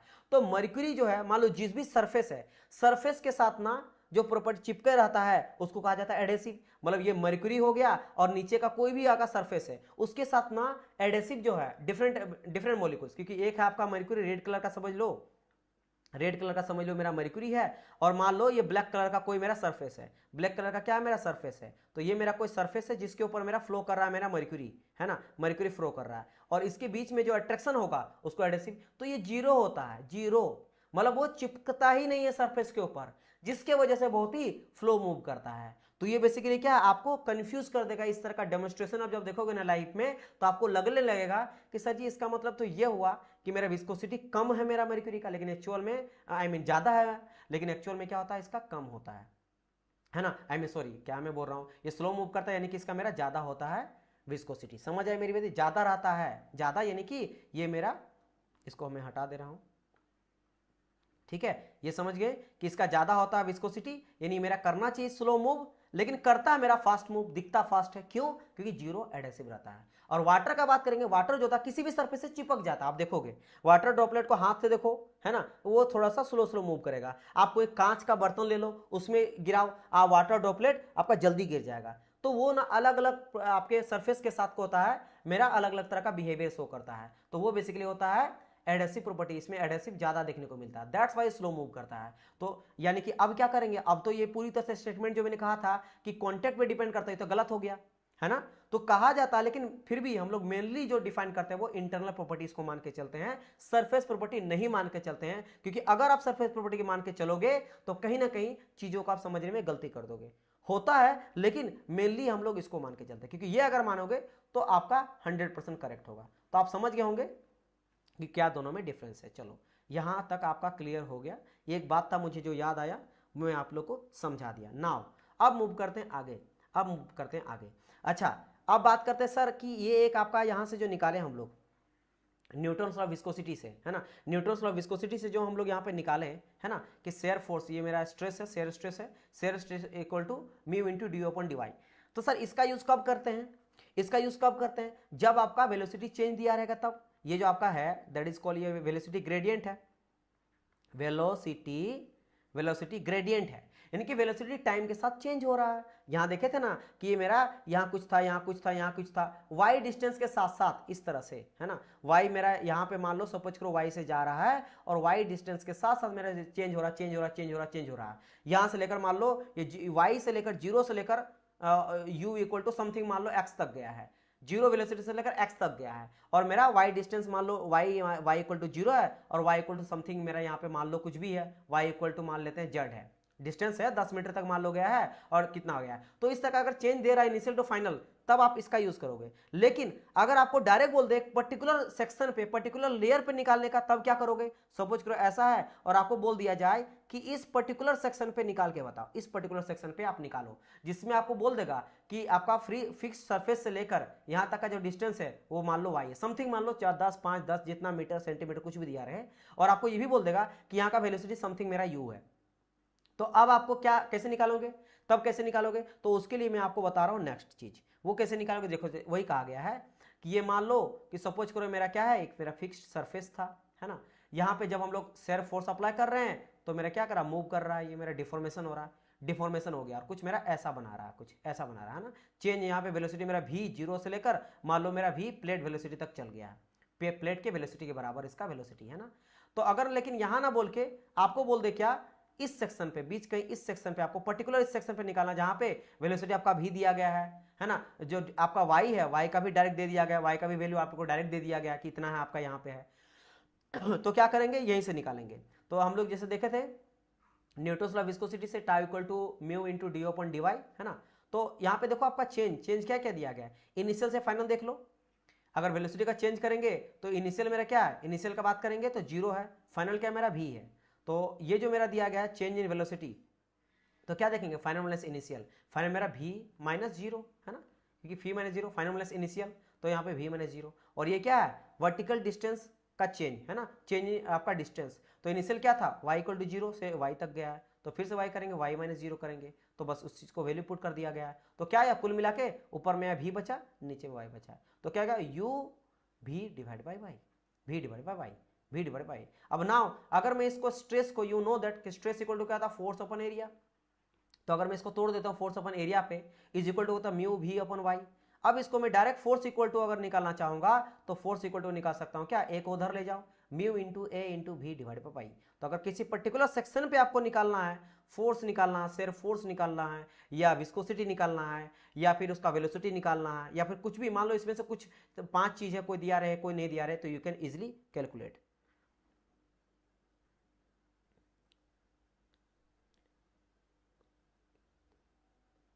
हाँ हाँ हाँ बिल्कुल सही बात है। हाँ मैंने उस सेक्शन को कहा था, मैंने सरफेस प्रॉपर्टी समझा था डियर। हाँ बिल्कुल आप बोल सकते हो कि अगर बात करते हैं मर्क्यूरी में तो उसमें मेरा कोहेसिव ज्यादा होता है, लेकिन फिलहाल मैं बात करें सरफेस के साथ, तो एक सरफेस, कोई सरफेस का प्रॉपर्टी अलग है और वो डिफरेंट मॉलिक्यूल्स है ना, सरफेस एक डिफरेंट प्रॉपर्टी का है, डिफरेंट कोई मटेरियल का है, और मर्क्यूरी अलग का है, तो उसके बीच में जो आपका प्रॉपर्टी है उसको तो हम लोग क्या बोलेंगे, उसको बोलेंगे हम लोग एडिटिव। तो मैं एडेसिव प्रॉपर्टी के आपको समझा रहा था कि अगर मैं बात करता हूं कि एक कोई सरफेस है, इसके बीच में एक मेरा वाटर है और एक मेरा अगर मर्क्यूरी है, तो उसमें समझा रहा था कि जो आपका फ्लो जल्दी करता है ना, वो एडहेसिव प्रॉपर्टी आपका जीरो पाया जाता है मर्क्यूरी में, मतलब चिपकता किसी के साथ वो नहीं है, जल्दी वो चिपकेगा ही नहीं, उसका फर्क नहीं पड़ेगा कहीं भी रखो, इसलिए जल्दी वो मूव करने लगता है। लेकिन एक बार बात करेंगे वाटर में, तो वाटर में एडहेसिव प्रॉपर्टी ज्यादा मतलब क्या, वो किसी और के साथ भी चिपक जाता है, जिसकी वजह से धीरे धीरे वो चिपक जाता है, फ्लो नहीं कर पाता है। अगर इंटरनली प्रॉपर्टी आप देखना चाहोगे तो you can also say that कि मर्क्यूरी में मेरा कोहेसिव ज्यादा होता है ना, वो तो होता ही है। लेकिन फिलहाल में बात का आपको समझा रहे हैं ना, आप समझे ना मेरे बेसिकली, आप जो कोहेसिव बोले बिल्कुल सही है, लेकिन मैं क्या पॉइंट बताना चाह रहा था वो समझ गए ना, वो मैं आपको समझा रहा था सरफेस के अकॉर्डिंग बता रहा था कि सरफेस प्रॉपर्टीज को क्यों नहीं बोलते, क्यों इसको इंटरनल प्रॉपर्टी बोलते हैं, है ना। हाँ, लेकिन ये भी सही है कि इसमें कोहेसिव मेरा ज्यादा पाया जाता है, लेकिन फिलहाल मैं बात कर रहा सरफेस की क्यों जल्दी मूव कर रहा है, वो मैं समझाने का ट्राई कर रहा था, ठीक है। ओके, तो मैं यहां पे आ गया। हाँ, तो ये कहां पे यूज करेंगे डियर, जब मेरा वेलोसिटी ग्रेडियंट नहीं दिया रहेगा, है ना, जब आपका वेलोसिटी ग्रेडियंट यानी कि चेंज इन वेलोसिटी का डिस्टेंस आपको डायरेक्ट आपको वैल्यू दिया रहेगा कि इतना वेलोसिटी है ना, इस पर्टिकुलर सेक्शन पे इतना डायरेक्ट आपको वेलोसिटी दे दिया है, और ये v वेलोसिटी है आपका, y जो आपका वर्टिकल डायरेक्ट डिस्टेंस एक पॉइंट में दिया रहेगा कि इस लेयर पे फ्लूइड का मेरा इतना जो है डिस्टेंस पे मेरा बताओ कितना हो जाएगा वेलोसिटी या कितना हो जाएगा शेयर फोर्स। और ये एरिया क्या है, ये एरिया बेसिकली प्लेट का एरिया है जिसमें, या फिर जो सरफेस पे, जैसे देखो ये सपोज करो ये आपका ऐसा कुछ करके मैं समझाया हूं आपको, ऐसा कुछ क्या है, ये सपोज करो क्या मेरा एक ड्रॉप है, क्यूब जैसा ड्रॉप में समझाया हूं, फ्लूइड का ड्रॉप है वो जो फ्लो कर रहा है, और किस एरिया पे कर रहा है, कोई एक एरिया मान लो, ले लो, तो सपोज करो इस तरह का एक एरिया है, ये एरिया है, तो इसका एरिया हम लोग लेंगे, समझ रहे हैं ना, ये जो आपका जिस पे फ्लो कर रहा है ना उसके एरिया यहाँ पे लेके चलेंगे, समझ गए ना। तो ये चीज यहाँ पे आपका हो जाएगा, एरिया ऑफ द सरफेस यहाँ पे लेंगे, बाकी एफ जो हो जाएगा वो तो शेयर फोर्स हो जाएगा, शेयर फोर्स हो जाएगा, ये चीज है, ये यूज करेंगे जब आपका पर्टिकुलर सेक्शन पे आपको फाइंड आउट करने बोला जाए, है ना। और ये लेंगे कब, जब आपका वेलोसिटी ग्रेडियंट पूरा दिया रहेगा, मतलब आपको पता नहीं चलेगा कि किस वेलोसिटी का बात करेंगे, चेंज दिया है तब इसको निकालेंगे, ठीक है। चलो इतना आप समझ गए, अब थोड़ा बहुत देख लेते हैं बहुत बेसिक बेसिक चीजों के बारे में, है ना, बेसिक बेसिक चीजों के बारे में देख लेते हैं, बेसिक बेसिक चीजों के बारे में देख लेते हैं, जैसे कि effect of viscosity with temperature, ठीक है, क्या देखेंगे, effect of viscosity with temperature, कि यानी कि अगर मैं बात करता हूं कि टेम्परेचर को बढ़ाने घटाने के साथ विस्कोसिटी में क्या फर्क पड़ता है। बट इसको समझने से पहले आपको यह समझना पड़ेगा कि लिक्विड जो होता है, लिक्विड में फ्लो कैसे क्यों करता है और गैस में फ्लो किसके वजह से करता है, रीजन क्या है, रीजन क्या है, समझ गए ना।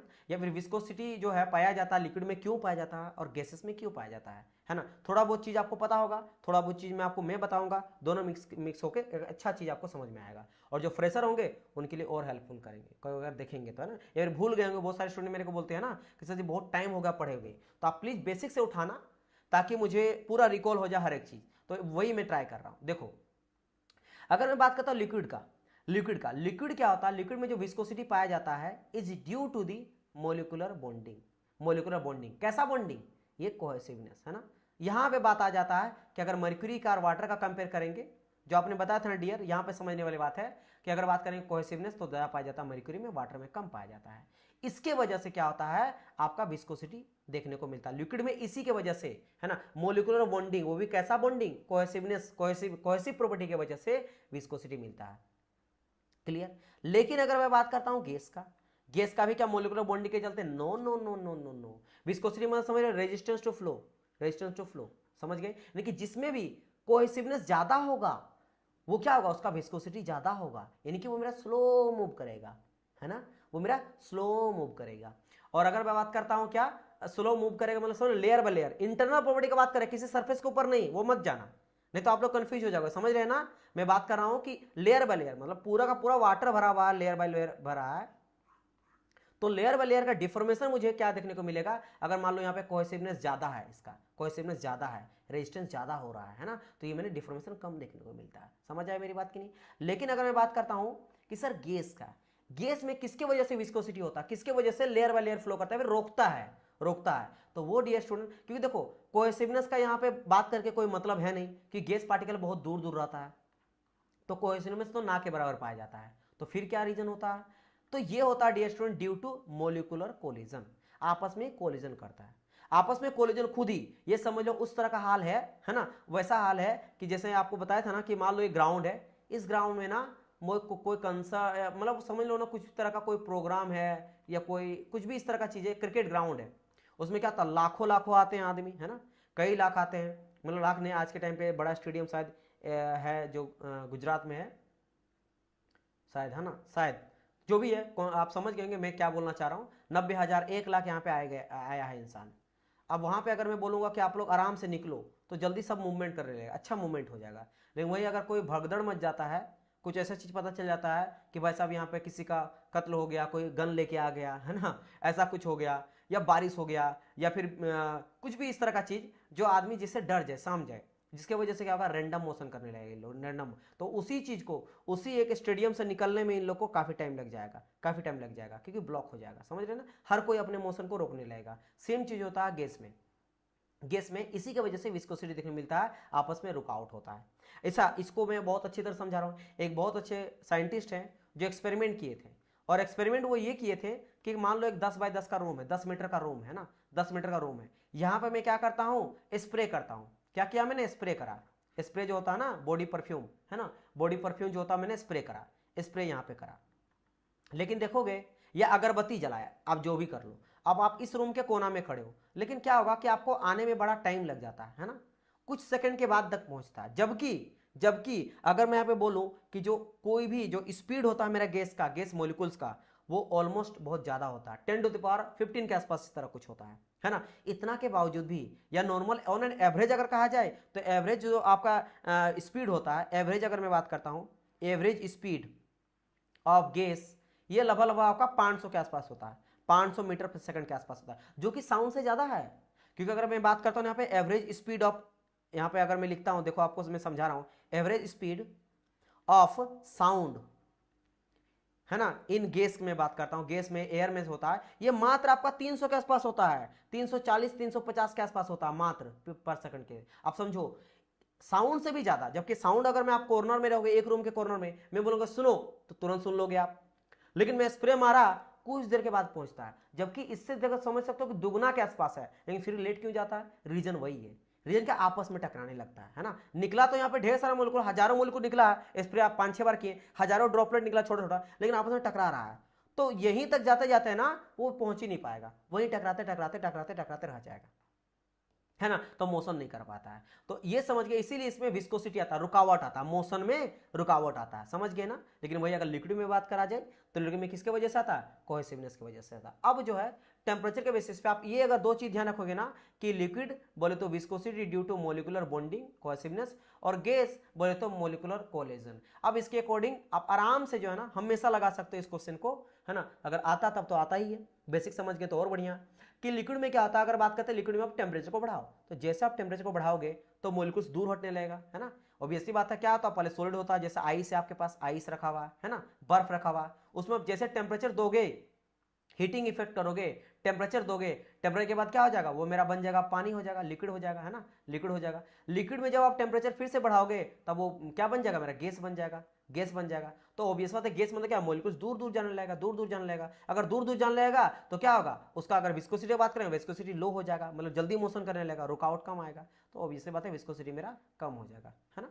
यानी टेम्परेचर अगर मैं इंक्रीज करता हूं, तो अगर मैं बात करता हूं कोहेसिवनेस बेसिकली डिक्रीज होता है, यानी कि मॉलिक्यूलर बेंडिंग मेरा टूटने लगता है, तो कोहेसिवनेस खत्म होने लगता है, तो विस्कोसिटी डिक्रीज कर जाता है। सिमिलरली अगर मैं बात करता हूं गैस का, अगर मैं टेम्परेचर बढ़ाता हूं तो यहां पे क्या होता है, जितना टेम्परेचर बढ़ाएंगे उसका मॉलिक्यूलर कोलिजन, और क्योंकि क्या होता है, you know that kinetic theory of gas का अगर बात करते हैं तो काइनेटिक थ्योरी में क्या कहा जाता है कि gas particle are always in motion, है ना, गैस पार्टिकल जो होता है ऑलवेज मोशन करते रहता है। और आपको ये भी पता है कि उसका जो मोशन होता है वो क्या होता है, काइनेटिक थ्योरी जो मैं आपको बताया था, याद होगा कि इसमें हम लोग डायरेक्टली प्रोपोर्शनल टू टेम्परेचर होता है, कि टेम्परेचर जितना बढ़ेगा उतना काइनेटिक एनर्जी मेरा बढ़ते जाता है ना, काइनेटिक एनर्जी उतना मेरा बढ़ता है, यानी कि जितना टेम्परेचर देंगे उतना मोशन करेगा, उतना मोशन करेगा, उतना टकराएगा, उतना कोलोजन होगा, और जितना कोलोजन करेगा, वही बात है ना कि एक भीड़ है और भीड़ में आपका लगा हुआ है, और आप एक ही दरवाजा निकालने वाला कोई स्टेडियम में, और यहां से आप मान लो एक बार में 10 आदमी निकल रहा है, और वहां पे 90,000 है, तो निकल जाएगा, टाइम भले लगे 1 घंटा, लेकिन सारे के सारे निकल जाएंगे। लेकिन एक में भगदड़ मचा दो ना, आपको पता चलेगा ये कर रहा, वो सब कोई अगर निकलना चाहेगा इसी गेट से तो कोई निकल नहीं पाएगा, फंस जाएगा और चीज, और वो टाइम लग जाएगा, है ना, जो कि होता नहीं अधिकतर। कोई आप देखते हो एग्जाम सेंटर में जब बच्चे जाते हैं, है ना, या कोई मूवी टिकट होता है, या इस तरह का कोई चीज होता है जहाँ पे भीड़ बहुत ज्यादा आ जाता है, वहां पे आप एक आदमी को लेने में बहुत टाइम लग जाता है। वही अगर अच्छा से किया जाए लाइन लगा के तो बड़ी जल्दी होता है, क्यू करके, है ना। तो यहाँ पे क्या था, क्योंकि टेम्परेचर बढ़ने के साथ उसका मोशन बढ़ जाता है, कोलोजन ज्यादा करने लगता है, तो उसको वही चीज को फ्लो करने में बहुत दिक्कत होता है, यानी कि स्लो हो जाता है, यानी विस्कोसिटी बढ़ जाता है। विस्कोसिटी बढ़ना यानी कि रेजिस्टेंस टू फ्लो, यानी कि उसका विस्कोसिटी बढ़ने की वजह से स्लो हो जाता है, मूव कर जाता है। तो विस्कोसिटी इंक्रीज कर जाता है, यानी कि स्लो करने लगता है। टेम्परेचर इंक्रीज करने से मॉलिक्यूलर कोलिजन बढ़ जाता है। तो यहाँ पे आप समझ गए होंगे, इन दोनों का बहुत ही बेसिक था, यहाँ से ये चीज आप लोग को क्लियर हो गया होगा। नाउ अब यहाँ पे इसको अगर मैं ग्राफ के थ्रू समझाऊं आपको, ये ग्राफ ध्यान रखना, क्योंकि हमेशा टेम्परेचर जो हम लोग लेते हैं ना, वो इस जगह पे हम लोग लेके चलते हैं, हमेशा हम लोग वर्टिकल टेम्परेचर लेके चलते हैं। मैं यहाँ पे टेम्परेचर हॉरिजॉन्टल लेके चला हूँ, हॉरिजॉन्टल लाइन पे, है ना। मान लो आप इस तरह एक्स बोल सकते हो, वाई एक्सिस, तो हमेशा हम लोग वाई एक्सिस में टेम्परेचर लेके चलते हैं अधिकतर जब भी हम लोग कोई स्टडी करते हैं। लेकिन यहाँ पे मैं एक्स डायरेक्शन पे टेम्परेचर को लेके चला हूँ, तो ये ध्यान रखना कि टेम्परेचर हम लोग एक्स में लेके चले। हाँ, मेरा क्या करने का मतलब है, इधर में ले आऊँ विस्कोसिटी को, समझना, इधर में लिया हूं टेम्परेचर को। तो अगर यहां पे शो करने का कोई बोलेगा कि बताइए मेरा कैसा देखने को मिलेगा विस्कोसिटी, लिक्विड का और गैस का, तो पहली बात, अगर मैं विस्कोसिटी बात करता हूं तो ऊपर में क्यों यहां पे डॉट दिया हूं, पहले ये समझो, क्योंकि मेरा लिक्विड में विस्कोसिटी ज्यादा होगा, है ना, ऑब्वियस बात है, मॉलिक्यूल सामने सामने रहता है, और गैस जो होता है बहुत दूर दूर रहता है, तो विस्कोसिटी बहुत कम पाया जाता है, बहुत दूर, एकदम ना जीरो तो नहीं करेंगे, लेकिन जीरो से थोड़ा ऊपर है, कुछ थोड़ा बहुत पाया जाता है। अब बात करते हैं टेम्परेचर को बढ़ाते हैं। जैसे मैं टेम्परेचर बढ़ा रहा हूं, अभी जस्ट हम लोग देखें कि टेम्परेचर जब मैं बढ़ा रहा हूं तो विस्कोसिटी क्या हो रहा है, घट रहा लिक्विड का, तो लिक्विड का विस्कोसिटी क्या हो रहा है, घटते जा रहा है, घटते जा रहा है, देखो घट रहा घट रहा घट रहा है, विस्कोसिटी घट रहा घट रहा है। अगर मान लो 10 है तो 9 हो गया, 8 हो गया, विस्कोसिटी घट रहा है। अगर बात करें हम लोग गैस का, तो गैस में क्या देखे थे, विस्कोसिटी बढ़ रहा और ये फ्लो करने में दिक्कत हो रहा है। तो क्या हो रहा है, देखो जैसे जैसे टेम्परेचर बढ़ाते जा रहे हैं, है ना, टेम्परेचर ये बढ़ रहा है, मान लो ये 5 है, 6 है, 7 है डिग्री सेल्सियस में, जैसे भी बढ़ा रहे हो 5, 6, 7 बढ़ते जा रहा। लेकिन यही अगर बात करेंगे तो यहाँ पे जैसे 5, 6, 7, 8, 9 कर रहे हैं, तो देखो धीरे धीरे ये मेरा बढ़ रहा, ऊपर ऊपर किया जा रहा है ना। तो ये दोनों का ग्राफ यहाँ पे आप लोग को देखने को मिलेगा। ये क्लियर हो गया। अच्छा, एक रिलेशन पूछा जाता है, रिलेशन ये पूछा जाता है कि जो मेरा गैस का विस्कोसिटी होता है वो टाइम के साथ कैसे रिस्पॉन्ड करता है। तो ध्यान रखना, ये जो गैस का विस्कोसिटी होता है वो डायरेक्टली प्रोपोर्शनल होता है रूट अंडर टी के, रूट अंडर टी के, है ना, रूट अंडर टी के। या फिर डायरेक्ट ये भी पूछ सकता है कि विस्कोसिटी ऑफ गैस जो होता है वो डायरेक्टली प्रोपोर्शनल टू टेम्परेचर के हाफ होता है, टेम्परेचर के पावर में हाफ होता है। ये ध्यान रखना। एक्चुअल ये डेरिवेशन कहाँ से निकल के आता है, एक्चुअल जो आपको डाटा निकल के आता है ये यहाँ से निकल के आता है। डायनेमिक जो भी विस्कोसिटी निकालते हैं गैस का, ए टी पे power half divide by 1 plus b divide by t, where a और बी के क्या है, ए और बी बेसिकली मेरा एक्सपेरिमेंटल क्वांटिटी होता है, एक्सपेरिमेंट करके जो क्वांटिटी निकलता है वो निकलता है, जो आसपास मेरा 1.458 के आसपास होता है, which is not important for you, कहीं नहीं पूछा जाता है ना, उसके आसपास होता है, एक्सपेरिमेंटल क्वांटिटी होता है, जो आपको जानना नहीं है, आपको बस यहाँ से ये ध्यान रखना, ये पूछा जाता है ये चीज बस, कि टेम्परेचर के साथ कैसे वेरी करता है ना, क्योंकि जब हम लोग बात करेंगे लिक्विड का तब वहां पे समझाएंगे, काइनेटिक विस्कोसिटी में और करता है ना, तो वो आपको समझ आएगा। फिलहाल अभी ये चीज जान लो, ये चीज। और लिक्विड का अगर बात करेंगे ये नहीं पूछा जाता, बस लिख दिया हूँ, ए 10 और b divide by t minus c हो जाता है ना, विच इज नॉट इंपॉर्टेंट, इसको ध्यान मत देना। जब फिर से वही बात है, ए बी सी क्या हो जाता है, ये मेरा कॉन्स्टेंट होता है, एक्सपेरिमेंटल कॉन्स्टेंट होता है, बाकी 10 है और टी तो आपका टेम्परेचर हो जाता है ना, ठीक है, समझ गए ना, ओके। नाउ अब मैं आगे बढ़ता हूं एंड हाँ, कुछ स्टेट यहाँ पे लिखा गया है, स्टैंडर्ड जो आपका वैल्यूज है, जहां से आपको क्वेश्चन देखने को मिलता है आपके एग्जाम में, है ना, उसके बारे में यहाँ पे है। चलो देख लेते हैं 1 बाय 1 करके। जैसे इन जनरल आपको हमेशा ना ये 20 डिग्री सेल्सियस कट कर देते हैं, कि सबको तो यहाँ पे मैं मेंशन कर ही दिया हूँ, ठीक है, सबको। जैसे बात करते हैं, कुछ फ्लूइड यहाँ पे है और कुछ मेरा यहाँ पे विस्कोसिटी दिया गया है। जैसे मर्क्यूरी का बात करते हैं, तो मर्क्यूरी का आपको बोलेगा 20 डिग्री, 20 डिग्री इन जनरल लेके चला जाता है, लेकिन हाँ अलग भी पूछा जाता है, लेकिन बहुत कम। जनरली आपको रूम टेम्परेचर, बेसिकली क्या है मेरा रूम टेम्परेचर, तो आपको बोलेगा मर्क्यूरी का कितना होता है विस्कोसिटी मुझे बताओ, तो ये आप डाटा याद रखना 0.0015 हो जाता है। वही अगर बोलेगा ब्लड का, तो ब्लड का कहा जाता है आपके 37 क्यों रखा गया, नॉर्मल बॉडी टेम्परेचर जो होता है उस टेम्परेचर में, है ना, उससे नीचे नहीं लाया गया है। तो हम लोग जो बॉडी, हम लोग के अंदर जो खून है ना, वो बिल्कुल सही काम कर रहा है कि नहीं चल रहा है, तो बेसिकली बॉडी टेम्परेचर हम लोग कितना लगे 37, तो इसलिए 37 पूछा जाता है। तो 0.004 के आसपास यहाँ पे हो जाता है ना, इसको आप लोग को ध्यान में रखना है ना।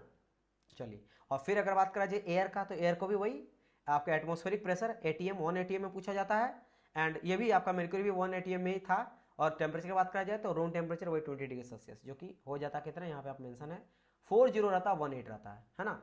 और अगर हमें वाटर का बात करें, वाटर में अगर रूम टेम्परेचर बोला जाए तो 0.0010 हो जाता, 0.0010 हो जाता है ना। और वही देखो यहाँ कहा गया एट 20 डिग्री सेल्सियस, जैसे मैंने कहा था ना अभी कि मर्क्यूरी का जो आपका विस्कोसिटी होता है ज़्यादा होता है वाटर से, तो किस में बोलेगा 20 डिग्री में ही, क्योंकि ज़्यादा टेम्परेचर थोड़ा बहुत बढ़ाने से कोई फर्क इसको पड़ता है नहीं, है ना। अच्छा आइस जो होता है, आइस से भी अगर पूछा जाए तो आइस का भी देख सकते हो, आइस का जो मेरा विस्कोसिटी होता है वो 0.0018 होता है, और 100 डिग्री सेल्सियस में दोनों हो सकता है। 100 डिग्री सेल्सियस मेरा अगर मैं बात करता हूँ तो लिक्विड भी हो सकता है और वेपर भी हो सकता है, क्योंकि 100 डिग्री सेल्सियस के बाद वो क्या होता है, लिक्विड रहता है, अचानक फेज चेंज करता है लेटेंट हीट लेके, है ना। तो 100 डिग्री सेल्सियस जब वो लिक्विड रहता है तब उसका विस्कोसिटी देख सकते हो कितना है, 0.0018 है ना। और जब वेपर होता है, ऑब्वियसली बात है वेपर होगा तो थोड़ा सा कम और हो जाएगा, है ना, क्योंकि वेपर हो गया तो विस्कोसिटी तो क्या हो जाता है, थोड़ा सा कम हो जाता है, यानी कि फ्लो जल्दी करता है। तो ये कितना हो जाता है, 4 जीरो हो जाता है और 1 2 आ जाता है। तो कुछ डाटा है ध्यान रखना, है ना। कुछ कुछ इंपॉर्टेंट है जिसको मैं यहाँ पे तो बता ही दिया हूँ, जैसे मर्क्यूरी हो गया, वाटर हो गया, है ना। एयर भी उतना नहीं पूछा जाता, दोनों इंपॉर्टेंट है, बाकी सबका ध्यान रख लोगे, पता नहीं कहाँ से आजकल पूछ दे, है ना, एग्जाम में कोई ठिकाना है नहीं। तो आप लोग को 2-3 बार अगर देखोगे तो आपको सारे चीज़ जो है ना वो रिमेंबर हो जाएगा। सब कुछ समझ में आया कि नहीं यहाँ तक? यहाँ तक उम्मीद करता हूँ कि आप सारे बातों को समझ गए होंगे। ठीक है, चलिए अब एक न्यू कॉन्सेप्ट फिर से समझेंगे। वो कॉन्सेप्ट क्या है कि अब बारी हम लोग पढ़ेंगे कि सर ये जो काइनेमेटिक विस्कोसिटी होता है वो कहाँ से आता है। अब हम लोग बात करेंगे काइनेमेटिक विस्कोसिटी के बारे में, है ना। काइनेमेटिक विस्कोसिटी के बारे में बात करेंगे। वैसे काइनेमेटिक विस्कोसिटी के बारे में इसके बाद बात करेंगे, तो अभी थोड़ा बहुत हम लोग देख लेते हैं यूनिट वगैरह। यहाँ तक क्लियर है? Okay, nice, very nice. Unit पहले देख लेते हैं, यूनिट इसका देख लेते हैं, पूरा डायनामिक विस्कोसिटी को खत्म ही कर लेते हैं लास्ट यूनिट, क्योंकि देखो ये जो आपका चैप्टर है बहुत इंपॉर्टेंट है, मैं आपको पहले बताया हूँ। विस्कोसिटी से भर भर के क्वेश्चन पूछा जाता है। देख लो डायनामिक विस्कोसिटी, तो जैसे मैंने निकाला था ना एफ इक्वल टू, याद है एक पर्टिकुलर लेयर में निकालने के लिए एफ इक्वल टू निकाले थे, देखो यहाँ पे ये था F equal to mu A भी अपन वाई, है ना। तो सेम चीज़ है म्यू ए भी अपन वाई, ठीक है, ये चीज़ है। तो यहाँ पे मुझे निकालना क्या है, डायनामिक विस्कोसिटी यानी कि म्यू, है ना। तो म्यू इक्वल टू क्या करेंगे, देखो यहाँ से म्यू को निकालनी है बाहर, तो म्यू इक्वल टू क्या आ गया, एफ वाई आ गया, ऊपर चल गया वाई और नीचे आ गया ए इंटू भी, राइट, ओके। बाकी तो आपको पता ही है कि फोर्स जो होता है उसका क्या होता है, एसआई न्यूटन हो जाता है।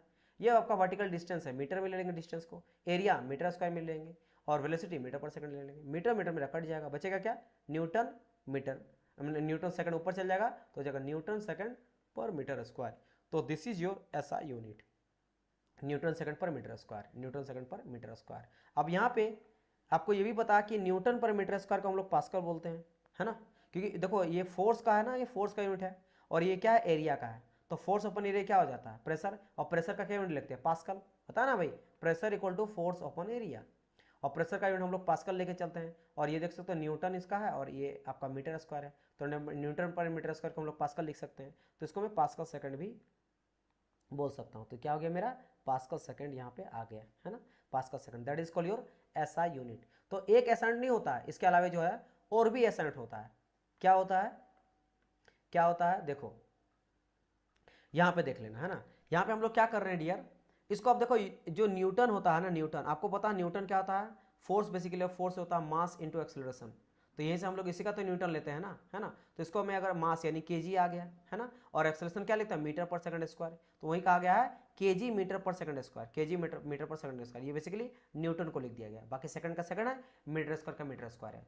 अब यहाँ पे हम लोग क्या क्या काट सकते हैं वो कट कर लो, 1 मीटर से 1 मीटर यहाँ खत्म हो गया, है ना, 1 सेकंड से यहाँ पे 1 सेकंड खत्म हो गया, तो बचेगा क्या, ऊपर में केजी बचा और मीटर आपका ऊपर चल जाएगा सेकंड के साथ, तो metre second, KG divide by metre second, तो केजी पर मीटर सेकंड। तो या तो आपको बोलेगा पास्कल सेकंड, है ना, या फिर अगर न्यूटन को तोड़ दिया जाए यूनिट में तो आएगा केजी पर मीटर सेकंड। तो ये हो जाता है मेरा क्या, SI unit of dynamic viscosity.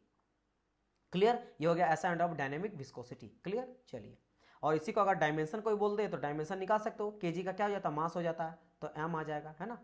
Metre, metre यानी किस में लेते हैं, लेंथ में लेते हैं, तो नीचे में लेंथ है और सेकंड टाइम यानी टी, तो एल भी ऊपर टी भी ऊपर, यानी एम एल -1 टी -1, तो ये हो गया मेरा क्या, डायमेंशन हो गया। दिस इज योर डायमेंशन, है ना, ये क्या निकल गया मेरा, डायमेंशन निकल गया, dimension of dynamic viscosity mu. Clear, चलो यहां तक हो गया। अब ये तो हो गया मेरा एसआई यूनिट, अभी तक हम लोग बात की, ये भी मेरा क्या था, एसआई यूनिट था और ये मेरा डायमेंशन था। अगर बात करा जाए सीजीएस यूनिट, क्योंकि सीजीएस यूनिट भी आपसे पूछा जा सकता है, तो क्या हो जाएगा सीजीएस मतलब क्या होता है कि सी मीन्स हम लोग लेते हैं इसको सेंटीमीटर में, जी बोले तो ग्राम में, और एस बोले तो सेकंड पे। क्लियर, सबको पता है। तो अगर मैं बात करता हूँ यहाँ पे डियर स्टूडेंट, आप देखना कि ये मेरा केजी था, तो केजी को मैं ग्राम में लिख दूंगा, तो जीएम बोले तो ग्राम, तो केजी को मैंने ग्राम बोल दिया, तो सी मतलब क्या हो जाता है सेंटीमीटर, तो डिस्टेंस यहाँ पे होगा तब ना, तो डिस्टेंस मेरा देखेंगे नीचे भी होगा, ये देख सकते हो मीटर है मेरा, तो मीटर को क्या कर देंगे, मीटर को कर देंगे यहाँ पे सेंटीमीटर में, सेंटीमीटर में, है ना। सेकंड को तो सेकंड ही रहेगा, तो सेकंड का सेकंड ही रहा, क्योंकि सेंटीमीटर ग्राम, तो ग्राम को केजी में, तो केजी को ग्राम कर दिए, हो गया। तो कुल मिला के ये जो मुझे मिला ना ग्राम पर सेंटीमीटर सेकंड, ये हो जाता है मेरा क्या सीजीएस यूनिट। लेकिन इसको कहा जाता है पोइज। अब बोलेंगे सर पोइज नाम क्यों पड़ा, पोइज जो साइंटिस्ट है ना जो खोज किए हैं इसके पीछे, उन्हीं पे ये नाम पड़ा है, तो पोइज इसको कहा जाता है ग्राम, यानी सीजीएस यूनिट को ग्राम कहते हैं। लेकिन अब बारी आता कि ये आपको नहीं पूछता, आपको थोड़ा घुमा पूछेगा, क्या कि 1 पोइज इक्वल टू कितना होता है, ये कहां से निकला समझना। देखो यहां पे क्या था मेरा केजी था, यहाँ पे केजी से ग्राम कर दिए, ठीक है, आई मीन ग्राम कर दिए, और जब यहाँ पे मेरा मीटर था, एक सेकंड मुझे पता था आगे बढ़ जाएगा, जो यहाँ पे मीटर है, मीटर से हम लोग किस में आए, सेंटीमीटर में आए, तो आप ये बोलो 1 मीटर इक्वल टू हम लोग क्या लेके चलेंगे, सेंटीमीटर में लेके चलेंगे, 1 मीटर इक्वल टू 100 सेंटीमीटर, करते हैं कि नहीं। और यहाँ पे केजी है, केजी को अगर ग्राम में कन्वर्ट करेंगे तो कितना आ जाएगा, 1000, है ना, 1000 आ जाएगा।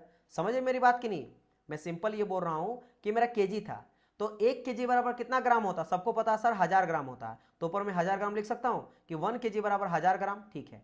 और अगर मीटर यहाँ पे है तो 1 मीटर बराबर कितना होता है, 100 सेंटीमीटर होता, नीचे में क्या कर दूंगा 1000 ग्राम और नीचे में 100 सेंटीमीटर, तो ये दोनों जीरो मेरा कटेगा, 2 जीरो कटा 2 जीरो कटा, बचा क्या 10 बचा, 10 बचा, तो मैं यहाँ पे क्या आ जाएगा, और सेकंड तो सेकंड था, तो 10 ग्राम पर सेंटीमीटर सेकंड।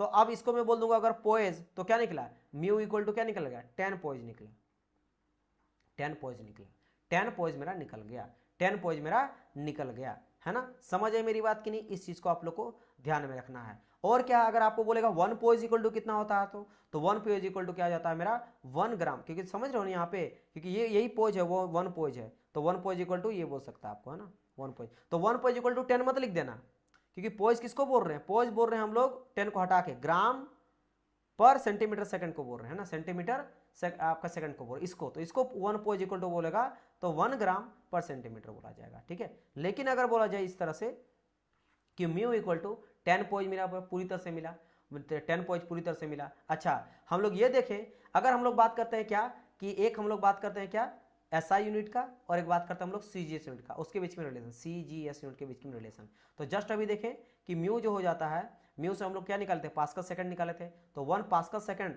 इक्वल टू क्या निकलेगा मेरा 10 पोएज निकल जाएगा, 10 पोएज मेरा निकल जाएगा, क्योंकि पोएज मेरा आता है सीजीएस यूनिट और पास्कल सेकंड होता है मेरा एसआई यूनिट, एसआई यूनिट। अच्छा कभी कभी आज के टाइम पे ना है ना सेंटीपोएज पूछा जाता है, और स्ट्रोक जब पढ़ेंगे ना काइनेटिक विस्कोसिटी का, तो उसका सेंटी आपका स्ट्रोक पूछा जाएगा। तो अगर देखो यहाँ पे पोएज है, अब होता क्या 1 पोएज इक्वल टू, जैसे आपका ये सिंपल ध्यान रखना, जैसे हम लोग मीटर से सेंटीमीटर करते हैं ना, 1 मीटर बराबर 100 सेंटीमीटर, उसी तरह 1 पोएज बराबर 100 सेंटीपोएज हो जाएगा, है ना। तो 1 पोएज इक्वल टू 100 सेंटीपोएज हो जाता है। नाउ 1 पोएज इक्वल टू अगर 100 सेंटीपोएज हो जाएगा, तो मैं सिंपल क्या करूंगा कि अगर लिखना चाहूंगा यहाँ पे कि भाई 1 पास्कल सेकंड इक्वल टू, तो 1 पास्कल सेकंड इक्वल पहले से तो 10 पोएज होता ही है। अब इसको मैं क्या कर सकता हूं, और पहले मैं बता दिया कि 1 पोएज इक्वल टू 100 सेंटीपोएज, और यहाँ पे 10 है तो 10 इंटू हो जाएगा, समझ आया ना कि 1 पोएज इक्वल टू 10, एक second, 1 pascal second equal to 10 आपका पोएज, और 1 पोएज बराबर 100, है ना, तो 100 इंटू 10 आ जाएगा, तो कुल मिला के 1000 सेंटीपोएज आ जाएगा।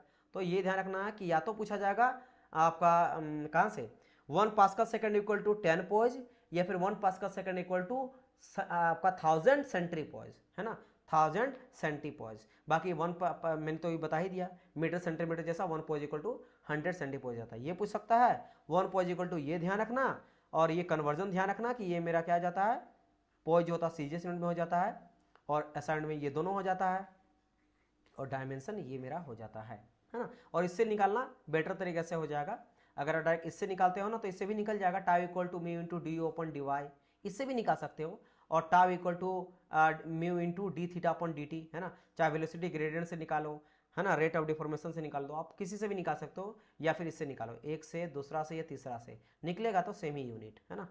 चलिए तो ये हो गया ये कहानी। नाउ अब बारी आता है सर काइनेमेटिक विस्कोसिटी का उदय ही क्यों हुआ? जब मेरे पास एक विस्कोसिटी पड़ा हुआ था डायनेमिक का, तो मैं काइनेटिक का यूज क्यों यूज करा? अब यहां बात आता है, जैसे हम लोग पढ़ते हैं इंजीनियरिंग मैकेनिक्स, तो इंजीनियरिंग मैकेनिक्स पढ़ते हैं या फिर थ्योरी ऑफ मशीन को मैं आपको बताया हूं कि जो हम लोग पढ़ते हैं ना, तो दो तरीके से पढ़ा जाता है ना, मोशन वगैरह को स्टडी करते हैं। क्या था? एक था मेरा क्या, काइनेमेटिक्स था, एक मेरा डायनेमिक्स था, है ना। तो जब मैं काइनेमेटिक्स का बात करता हूं, तो काइनेमेटिक में क्या होता है, केवल और केवल हम लोग कंसिडर क्या करते हैं, याद है आप लोग को? केवल और केवल में मोशन को कंसिडर करके चलता हूं, केवल मोशन लेके चलते हैं, उसके इफेक्ट हम लोग लेके नहीं चलते हैं। मान लो कोई चीज मेरा मोशन कर रहा है, मोशन क्यों कर रहा है? फोर्स की वजह से कर रहा है, तो उसका कोज नहीं लेते हैं, यानी फोर्स को कंसिडर नहीं करते, कोज को कंसिडर नहीं करते हैं। तो अगर मैं बात करता हूं वेट का, तो वेट जो होता है, वजन तो एक तरह का फोर्स होता है, यानी फोर्स को मुझे नहीं लेना है। और वेट में क्या आ जाता है मेरा, केजी आ जाता है। वेट में क्या आ जाता है मेरा, केजी आ जाता है, यानी कि केजी मुझे हटाना पड़ेगा। तो देखो यहाँ पे केजी तो था, देख रहे हो यहाँ पे केजी था, यानी कि केजी को मुझे हटाना पड़ेगा, क्योंकि जब मैं बात करूंगा किसका, जब मैं स्टडी करूंगा, काइनेमेटिक स्टडी करूंगा, केवल और केवल मुझे मोशन के बारे में जानना है, मुझे उसके कोज के बारे में नहीं जानना है। कोज बोले तो फोर्स वगैरह, और फोर्स बोले तो वेट भी एक तरह का फोर्स है, और वेट को डिफाइन करने के लिए हम लोग केजी का यूज करते हैं, है ना, क्योंकि force equal to mass into acceleration. तो यहाँ पे फोर्स का यूज करा गया है ना, फोर्स ये देखा न्यूटन, और न्यूटन इक्वल टू लिखे ना केजी, है ना, तो केजी को भी हटाना पड़ेगा फोर्स को हटाने के लिए। तो दैट्स वाई यहाँ पे जरूरत पड़ा काइनेटिक विस्कोसिटी का। क्यों? ताकि इसके अंदर के केजी को हटाने के लिए, है ना। हाँ, तब फिर बोलेंगे सर इसका मतलब क्या है कि डायनेमिक विस्कोसिटी का हम लोग यूज नहीं करते। देखो दोनों का यूज है अपना अपना जगह। अगर मैं बात करता हूं, पहली बात डायनामिक विस्कोसिटी, और फिर मैं लिखता हूं काइनेमेटिक विस्कोसिटी। देखो अगर जब आपको क्या करना है, जब आपको स्टडी करना है, कैसा स्टडी करना है, आपको स्टडी करना है मोशन प्लस उसका कोज का। तो जब आपको मोशन भी स्टडी करना है एंड इसके कोज का भी स्टडी करना है, कोज बोले तो फोर्स का भी स्टडी करना है, देन आप यूज करोगे डायनेमिक विस्कोसिटी का, देन आप यूज करोगे इसका म्यू का स्टडी करोगे। लेकिन जब आपको केवल और केवल ओनली मोशन का स्टडी करना है, आपको कोज का स्टडी नहीं करना है, तब ये यूज करोगे क्या, आप यूज करोगे यहां पे किसका, आप करोगे काइनेमेटिक विस्कोसिटी का। अब इसके लिए इसके अंदर का क्या था, जैसे मैंने कहा उसके मास को हटाना है ना, मास को हटाना है। मास को कैसे हटाएंगे, तो डेंसिटी से डिवाइड करते हैं। डेंसिटी में तो दोनों रहता है, लेकिन डेंसिटी इक्वल टू क्या जाता है, मास अपॉन वॉल्यूम। तो मास जो ऊपर किसके ऊपर का मास है और यहां मास है, ये कट जाएगा, है ना, ये मास कट जाएगा, समझ गए। लेकिन डेंसिटी से क्यों, डेंसिटी दोनों में चाहिए होता है। समझ गए मेरी बात की नहीं, है ना, समझ आया मेरी बात की नहीं?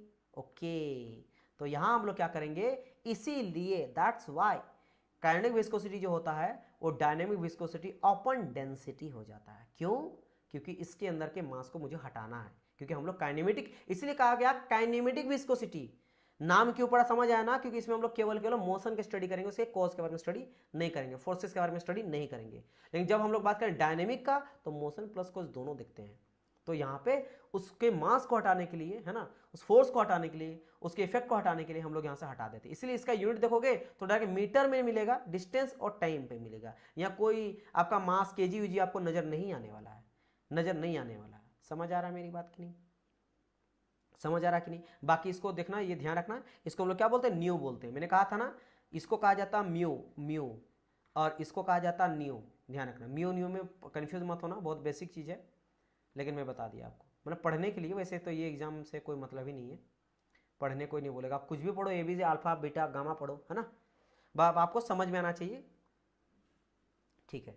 तो ये क्या होगा, डायनेमिक विस्कोसिटी अपॉन डेंसिटी। तो डायनेमिक विस्कोसिटी अपॉन डेंसिटी हो गया, डेंसिटी हो गया।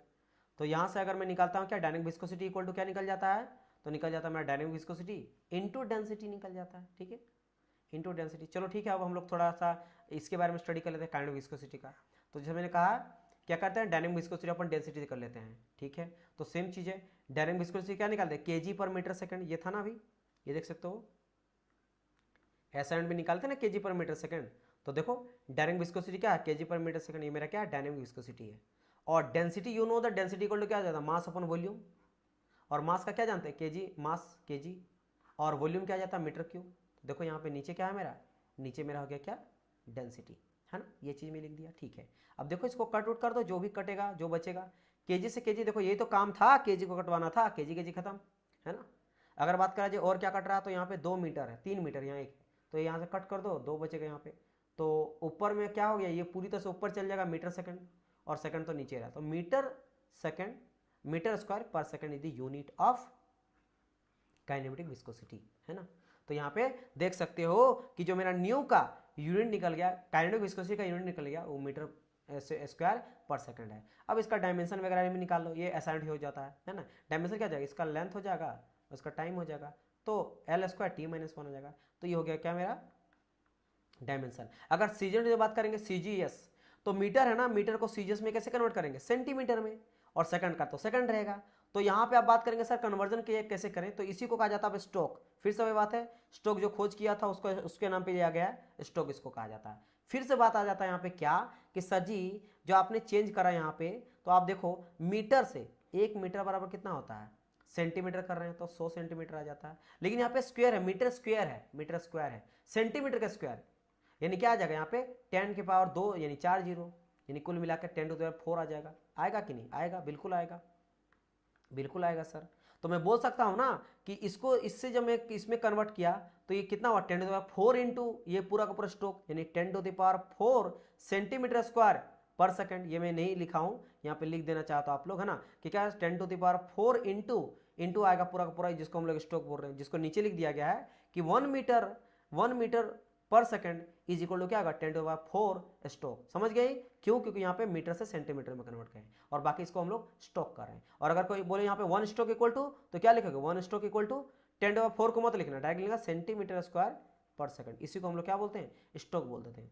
अब यहाँ पे फिर से उस तरह का बात है कि अगर कोई सेंटी स्ट्रोक बोले तो फिर से वही बात है कि 1 स्ट्रोक इक्वल टू, जैसे आपका 1 मीटर इक्वल टू 100 सेंटीमीटर, उस तरह 1 stroke equal to 100 centi stroke, centimetre उसी तरह यहाँ पे सेंटी स्ट्रोक है, तो 1 स्ट्रोक इक्वल टू क्या आ जाएगा यहाँ पे 100 सेंटी स्ट्रोक आ जाएगा, 100 सेंटी स्ट्रोक आ जाएगा। तो सेम चीज अगर इसी को लिखना है एसआई यूनिट के साथ, क्योंकि ये मेरा क्या एसआई यूनिट है और ये वाला क्या है मेरा सीजीएस यूनिट है, तो यहाँ पे अगर इसको मैं कन्वर्ट करता सेंटी स्ट्रोक में तो क्या करूंगा, यहाँ पहले 10 टू द पावर 2 आया और पहले से 4 था, तो 4 प्लस 2 6 यानी 10 टू द पावर 6 आ गया, है ना, सेंटी स्ट्रोक। तो 1 मीटर पर second equal to 10 to the power 6 centi stroke. तो यहां से आपका dynamic viscosity and kinematic viscosity समझ गए होंगे। अभी कहानी जो है ना अभी स्टार्ट हुआ है, अभी बहुत सारे चीज पढ़ना है ना, क्योंकि देखो अब मैं यहाँ पे क्या सोचा हूँ ना कि मैं पूरा का पूरा फ्लूइड मैकेनिक्स का अगर मैं बात करता हूँ तो ऑलमोस्ट इसमें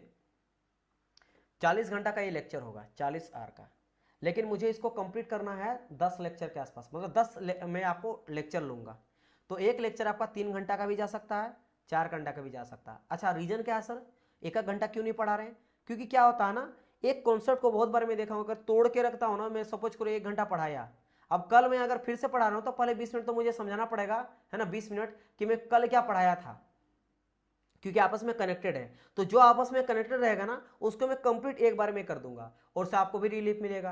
आप जिस दिन देखोगे एक ही दिन देखोगे अच्छा खासा पढ़ लो, उसको आप पढ़ते रहो, है ना। और you know that as a mechanical engineer one of the most important subject is your fluid mechanics, है ना। अगर जो भी एग्जाम मतलब आपके एग्जाम में क्या होगा कि 100% जो भी अगर मैकेनिकल से पूछा जाएगा तो इससे आप 30% तक 30% तो 35% सिलेबस केवल और केवल क्वेश्चन आपको फ्लूइड मैकेनिक्स से रहेगा। या फिर इस तरह समझा जाए कि अगर 100 क्वेश्चन आपका आएगा तो 100 क्वेश्चन में 30 से 35 क्वेश्चन तक केवल फ्लूइड से ही आएगा। तो आप समझ सकते हो कि कितना ये इंपॉर्टेंट है, कितना इंपॉर्टेंट है, कितना इंपॉर्टेंट है ना। तो that's why this is very very important subject, है ना। तो इसको इधर से डील करेंगे, फिर फ्लूइड को पढ़ेंगे और उसके बाद तो क्वेश्चन वगैरह लगाना बहुत सारी चीजें, लेकिन मेन समझेंगे आराम से, प्यार प्यार से समझेंगे, इजी तरीके से समझेंगे, टाइम लेके समझेंगे, कोई हड़बड़ाहट नहीं है। हम लोग जो कोर्स में पढ़ रहे हैं तो कोर्स को बहुत अच्छे समझाएंगे, बहुत ही डिटेल वाइज, है ना। चलिए इतना समझ गए हम लोग। चलिए हाँ अब देखो यहाँ पे बात करते हैं डायनेमिक विस्कोसिटी का टेम्परेचर, क्योंकि अभी तो हम लोग बात किए थे, इससे पहले याद होगा आप लोग को टेम्परेचर की बात की, तो वो किसके बात की थी, ये जो मेरा डेंसिटी था वो कैसा था, डायनेमिक विस्कोसिटी था। टेम्परेचर के साथ क्या वेरी कर रहा है, लिक्विड के लिए और गैस के लिए। हम लोग देखे थे कि जब टेम्परेचर बढ़ाते हैं, है ना, तो बॉन्डिंग मेरा टूटने लगता है तो विस्कोसिटी कम हो जाता है, और गैस में क्या देखे थे कि कोलोजन होता है तो ज्यादा कोलोजन करने लगता है तो और मोशन रुक जाता है तो विस्कोसिटी बढ़ जाता है टेम्परेचर बढ़ाने से। लेकिन कैसा विस्कोसिटी, डायनेमिक विस्कोसिटी। अब बात करते हैं काइनेटिक विस्कोसिटी, और यहां से आपको समझ आएगा कि वो जो मैंने रिलेशन बताया था ना कि डायनेमिक विस्कोसिटी जो गैस का होता है वो रूट अंडर टी होता है। अब आपको समझ आएगा, देखो हाँ यहां से देखो हम लोग बात किए थे, जैसे मैंने अभी जस्ट वही चीज बताया, यहाँ लिखा दिया गया है कि डायनेमिक विस्कोसिटी, अगर जैसे हम लोग बात किए थे कि अगर टेम्परेचर बढ़ाते हैं तो लिक्विड का क्या होता है, घटने लगता है ना, डायनेमिक विस्कोसिटी। और अगर गैस का बात करा जाए तो बढ़ने लगता है, क्योंकि कोलोजन ज़्यादा होता है और वहाँ पे मेरा कोहेसिवनेस धीरे धीरे कम होने लगता है। लेकिन अगर बात करा जाए कि सर काइनेटिक विस्कोसिटी का क्या होगा, तो डियर काइनेटिक विस्कोसिटी का भी सेम ही होता है। जैसे कि अगर आप टेम्परेचर बढ़ाते हो तो डायनेमिक विस्कोसिटी घट रहा था ना लिक्विड में, तो मेरा डायनेमिक विस्कोसिटी घट रहा था तो काइनेटिक विस्कोसिटी भी मेरा घटेगा लिक्विड का। अगर गैस में बात करा जाए तो गैस में क्या होता था, मेरा डायनेमिक विस्कोसिटी मेरा बढ़ता था, कोलोजन ज्यादा होता था। तो अगर बात करें काइनेटिक विस्कोसिटी ऑफ गैस, तब ये भी बढ़ेगा, लेकिन अंतर बस ये है ना कि थोड़े फास्टर रेट से बढ़ेगा, मतलब कि अगर मैं बोलूंगा कि सर जी गैस जो मेरा फ्लो कर रहा है, तो जब टेम्परेचर बढ़ाएंगे तो धीरे धीरे फ्लो करेगा। वही मैंने कहा था ना, एक रूम पे मैं स्प्रे अगर छिड़कता हूं, यहाँ पे स्प्रे छिड़कता होता हूं, तो यहाँ तक पहुंचने में सपोज करो कि जाने में 4 मिनट टाइम लगता है, 4 सेकंड टाइम लगता है, 4 सेकंड का टाइम लगता है। और मैं अभी फिलहाल बात कर रहा हूँ क्या, यहाँ पे गैस बात कर रहा हूँ डायनेमिक विस्कोसिटी का। लेकिन यही गैस अगर मैं बात करूंगा काइनेटिक विस्कोसिटी का, तो क्या होगा, इसको जाने में 6 सेकंड का टाइम लेगा। समझ रहे, फास्टर रेट से विस्कोसिटी मेरा बढ़ेगा, विस्कोसिटी बढ़ रहा है और रिकॉर्ड रेजिस्टेंस टू फ्लो। बोलेंगे सर कैसे, क्यों, इसका क्या डेरिवेशन है और कहां से निकलता है, प्रूव करके मुझे समझाइए। चलो मैं समझा रहा हूं, है ना, समझा रहा हूं मैं। लेकिन आप दोनों में ध्यान रखना, बेसिक आपको ध्यान समझ गए ना कि टेम्परेचर बढ़ने के साथ चाहे कोई भी विस्कोसिटी रहे वो मेरा घटता ही है लिक्विड में, और गैस का कोई भी विस्कोसिटी रहे वो मेरा बढ़ता ही है। हाँ, कभी अगर ये डीपली पूछ दें कि मेरा काइनेटिक विस्कोसिटी ज्यादा फास्ट रेट से बढ़ता है या फिर डायनेमिक विस्कोसिटी गैस के बढ़ाने से, तब आपको यहाँ पे आंसर देना है। या फिर कभी मल्टीपल चॉइस क्वेश्चन में ऐसा घुमा के आपको दे सकता है कि when temperature increase the dynamic viscosity of gas increase और काइनेटिक विस्कोसिटी आल्सो इंक्रीज, या फिर ऐसे बोल देगा कि dynamic viscosity kinetic viscosity increase but kinetic viscosity is faster rate, मतलब kinetic viscosity increase with the faster rate. तो आपको लगाना ये वाला चीज कि डायनेमिक और काइनेटिक विस्कोसिटी दोनों इंक्रीज करता है, लेकिन kinetic viscosity increase with the faster rate. कैसे, समझो।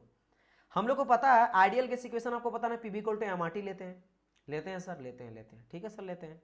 तो क्या करेंगे, क्योंकि यहाँ पे डेंसिटी का बात है ना, डेंसिटी हम लोग लिए थे ना, डेंसिटी को ही हम लोग क्या किए थे, डेंसिटी को ही डिवाइड किए थे आपका डायनेमिक विस्कोसिटी अपॉन डेंसिटी, तब जाके मेरा आया था काइनेटिक विस्कोसिटी। तो मुझे यहाँ पे डेंसिटी को कन्वर्ट करना है इस फॉर्मूला को, इस आपके आइडियल गैस रिलेशन को। तो क्या करेंगे, आपको पता कि डेंसिटी इक्वल टू होता है मास अपॉन वॉल्यूम, तो नजर आ रहा है कि मास है, यहाँ पे वॉल्यूम है, तो वॉल्यूम को उधर ले जाएंगे तो मास अपॉन वॉल्यूम। तो यहाँ से मुझे क्या मिल गया, डेंसिटी मिल गया, आरटी मिल गया, ठीक है। अब डेंसिटी को थोड़ा बाहर निकाल लो, डेंसिटी को बाहर निकालने क्या आ गया कि यहाँ पे आरटी, यहाँ पे आरटी था और यहाँ पे आपका पी था, तो आरटी को उधर ले आए तो पी अपॉन आरटी आ गया। अच्छा ठीक है, तो यहाँ से मुझे क्या नजर आ रहा है कि टी मेरा नीचे आया और डेंसिटी मेरा ऊपर है। मेरा डेंसिटी जो है ना वो इनवर्सली प्रोपोर्शनल मेरा टेम्परेचर का, यहीं पे छोड़ दो, यहीं पे पहला इक्वेशन लाके छोड़ दो कि अभी अगर डेंसिटी मेरा बढ़ेगा, ज्यादा डेंस हो जाएगा तो टेम्परेचर मेरा घट जाएगा। समझ रहे हो, टेम्परेचर अगर मेरा बढ़ रहा है तो डेंसिटी मेरा घटेगा, और डेंसिटी अगर मेरा बढ़ रहा है तो मेरा टेम्परेचर घट रहा है, मतलब इनवर्सली है, ठीक है। यहाँ मुझे इतना समझ आया रिलेशन, ये मैं यहाँ पे छोड़ दिया। अब इसके बाद आगे बढ़ते हैं। अगर बात करते हैं काइनेमेटिक विस्कोसिटी का, तो अभी जस्ट क्या समझे थे, क्योंकि हम लोग को डेंसिटी पकड़ना, क्योंकि डेंसिटी दोनों में यूज करेंगे, मैंने कहा था डेंसिटी दोनों में रहता है, इसलिए डेंसिटी से हम लोग डिवाइड किए थे, क्योंकि मैंने को मास केजी हटाना था, तो केजी तो हट गया, और दोनों में ये रहता भी ये प्रॉपर्टी, तो कोई दिक्कत भी नहीं है कि सर जी आपने कोई दूसरा प्रॉपर्टी क्यों लिया, कि डिवाइड हम लोग किसी और से भी कर सकते थे, आपको मास ही हटाना है ना, मैंने कहा समझाया था ना कि क्यों हम लोग लाते हैं काइनेटिक विस्कोसिटी पढ़ते हैं, हमको मास केजी को हटाना था, फोर्स को नहीं काउंट करना था, क्योंकि हम लोग केवल मोशन जानना है। तो डेंसिटी के जगह दूसरा भी ला सकते थे, लेकिन डेंसिटी को लेने के पीछे रीजन ये था कि दोनों में यूज होता, ठीक है। अब मुझे ये पता है कि अगर काइनेटिक विस्कोसिटी की बात करता हूं तो डेंसिटी अपॉन, मतलब डायनेमिक विस्कोसिटी अपॉन डेंसिटी होता है, तो गैस के लिए तो गैस ले लिए, ठीक है। अब एक चीज मुझे बताओ, अभी जस्ट मैंने रिलेशन बताया था कि जो मेरा डायनेमिक विस्कोसिटी होता है गैस का, वो मेरा कैसे वेरी करता है, टेम्परेचर के हाफ के रूट अंडर का। देखो मैंने कहा था ना, ये रहा, कहां चल गया भाई, ये रहा, देखो यहाँ पे dynamic viscosity root under T, या फिर बोल सकते हो टी पावर 1/2 के बेसिस पे वेरी करता है, डायरेक्टली प्रोपोर्शनल टू। तो यहाँ पे वैल्यू को बस पुट पर दिया गया है, ये रहा, ये कर दिया गया। और अगर बात करेंगे ये आपका डेंसिटी जो होता है गैस का, नीचे डेंसिटी है गैस का, तो डेंसिटी जो है मेरा है वो टेम्परेचर कैसा है, इनवर्सली है, तो डेंसिटी के जगह में हम लोग क्या किए, इनवर्सली पुट कर दिए टेम्परेचर का, ठीक है। जब ये पता चल गया, अब ये टी को ऊपर चल जाएगा ना, तो 1/1 था और टी ऊपर और चल गया तो क्या 3/2 आ गया। तो कुल मिला के क्या पता चला कि जो मेरा काइनेमेटिक विस्कोसिटी होता है गैस का वो डायरेक्टली प्रोपोर्शनल होता है टेम्परेचर के पावर 3/2 और डायनेमिक का कितना होता है 1/2। तो इससे फास्टर रेट हुआ कि नहीं, इससे फास्टर रेट हुआ कि नहीं, तो इससे ये फास्ट होगा, समझ रहे। तो यहाँ पे क्या इस तरह लिख सकते हैं कि क्यू ऑफ, यहाँ पे पहले म्यू लिख सकते हैं, म्यू ऑफ जो गैस होता है ये ग्रेटर देन होता है म्यू ऑफ गैस के, है ना। न्यू ऑफ गैस जो होता है वो ग्रेटर होता है ना म्यू ऑफ गैस के, यानी कि kinetic viscosity of gas is greater than dynamic viscosity of gas, समझ गए। क्योंकि इसका मेरा वैल्यू होता है क्या टेम्परेचर का 1/2 का और ये होता है मेरा टेम्परेचर का 3/2 का। तो यहाँ से आप समझ गए होंगे क्यों ये लिखा गया है। चलो ये अगर आपको यहाँ से समझ गए होंगे तो मैं आगे मूव कर सकता हूँ न्यूटन्स लॉ ऑफ विस्कोसिटी के ऊपर।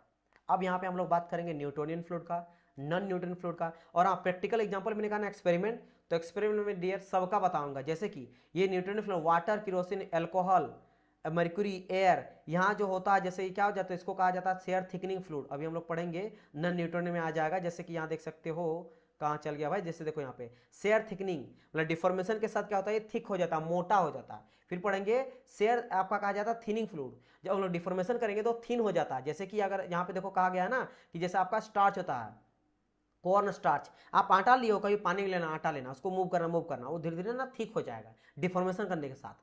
शुगर सॉल्यूशन आप पानी में चीनी घोलना, घोलते रहना, टाइम के साथ क्या होगा गाढ़ा हो जाएगा। वहीं अगर बात करें कुछ चीज का शेयर थिनिंग का, जैसे टोमेटो केचप का बोतल देखो ना उसका डिफॉर्मेशन पीछे से धक्का दो 3 बार देना, वो देखना फ्लो करने लगता है ना। या फिर शुरू में बहुत थक जाता है उसको डिफॉर्मेशन करो ऊपर नीचे करो, आप देखना एकदम स्मूथ हो जाता है ना। ये सब मैं प्रैक्टिकल समझाऊंगा। चलो ये तो आप जानते होंगे, लेकिन कई सारे एग्जांपल है। जैसे यहाँ पे आ जाता है क्या, इसको समझना, ये मैं अभी आप बिंघम प्लास्टिक को समझाना। जैसे जेल आ जाता है, टूथपेस्ट आ जाता है, इसमें क्या हो जाता है एक सर्टन अमाउंट तक जब तक मैं नहीं लगाऊंगा फोर्स, शेयर फोर्स, तब जाकर डिफॉर्मेशन होता है। तो इसको कैसे समझेंगे, ये हम लोग प्रैक्टिकल समझेंगे। इसके अलावा और कैसा आ जाए रियोपेक्टिक फ्लूइड क्या होता है, जैसे आपका जिप्सम प्लास्टिक इंक होता है, इसको मैं आपको समझाऊंगा। बेंटोनेट सॉल्यूशन मतलब जैसे होता है ना, इसको क्या कहा जाता है आपको मुल्तानी मिट्टी जो होता है उसको मैं आपको प्रैक्टिकल समझाऊंगा, डोंट वरी, ताकि आपको फील कर पाओ, है ना। थियोपेस्टिक जो हो जाता है इसमें हम लोग समझेंगे हनी, इसको आप समझ सकते हो। इसमें देख सकते हो कि क्या हो जाता है धीरे डिफॉर्मेशन यहाँ पे बढ़ रहा है ना, राइज कर रहा है, सॉरी विस्कोसिटी यहाँ पे घट रहा है, तो विस्कोसिटी घटने लगता है। विस्कोसिटी घटना मतलब कि क्या होने लगता है, वो आप देखोगे गाढ़ा रहा था, हनी को घुमाओ आप देखोगे इसका विस्कोसिटी कम होने लगेगा, जल्दी मूव करने लगता है। पहले वो टाइट जैसा रहता है, लेकिन हाँ स्टार्टिंग के लिए आप देखोगे स्टार्टिंग में ना चम्मच घुमाओगे ना घूमेगा ही नहीं, बोले इसमें भी देखोगे कि आपका कुछ ना कुछ स्टार्टिंग में लगेगा। अभी मैं इस सबको पूरा समझाऊंगा सर, आगे का नेक्स्ट क्लास में करें क्या डियर। ये जो आपका टॉपिक है ना इसको अगर हम लोग कर लेते हैं ना तो बड़ा बेटर रहता है। वैसे हाँ यहाँ से एक न्यू टॉपिक आया जा रहा है ना, अगर मैं यहाँ पे स्टार्ट करता हूँ न्यूटन्स लॉ ऑफ विस्कोसिटी को कल, ठीक है हम लोग कल देख लेते हैं। अभी कितना देर हो गया क्लास, 2 आवर हो गया क्या, अच्छा 2 आवर हो भी गया, चलो कोई बात नहीं। क्योंकि ये जो आपका रहेगा ना पूरा न्यूटन्स लॉ को समझाएंगे, है ना। फिर आपका नॉन न्यूटोनियन क्या हो जाता है उसके लिए मैं पूरा एक्सप्लेन करूंगा आपको, डेरिवेशन क्या होता है, अपरेंट विस्कोसिटी जो कोई नहीं बताता है बहुत इंपॉर्टेंट है, इसको मैं आपको समझा दूंगा कल, है ना। चलो ठीक है कल ही समझेंगे, है ना, ये समझा देंगे। फिर पूरा ग्राफ के थ्रू आपको प्रैक्टिकल के थ्रू में इस सबको आपको बता दूंगा। एंड बिंघम प्लास्टिक ये पूरा हो जाएगा, फिर ये पूरा का पूरा ग्राफ। टाइम इसमें भी अब आता है टाइम डिपेंडेंट टाइम इंडिपेंडेंट, है ना। जैसे मैं इसीलिए मैं बोल रहा हूँ स्लो से स्टार्ट करूँगा एकदम बेसिक, फिर जाएंगे टफ तक और बहुत अच्छी तरह से समझा के, है ना। फिर मास डेंसिटी स्पेसिफिक ये सब कल पढ़ाएंगे और यहाँ से आपका कंप्लीट हो जाता है, यहाँ से आपका कंप्लीट यानी कि बेसिक आपका जो प्रॉपर्टी है विस्कोसिटी ये कंप्लीट हो जाएगा। फिर हम लोग करेंगे नेक्स्ट क्लास में इस तरह से। तो चलिए अच्छा है, इतना काफ़ी हम लोग कल देखते हैं फिर, ठीक है। चलिए तो उम्मीद करता हूँ कि सारी चीज़ आप लोगों को समझ में आया होगा। हम लोग मिलते हैं नेक्स्ट पार्ट में कल, है ना, सेम टाइम पे। तब तक के लिए good bye and God bless you all. कल भी सेम टाइम रहेगा।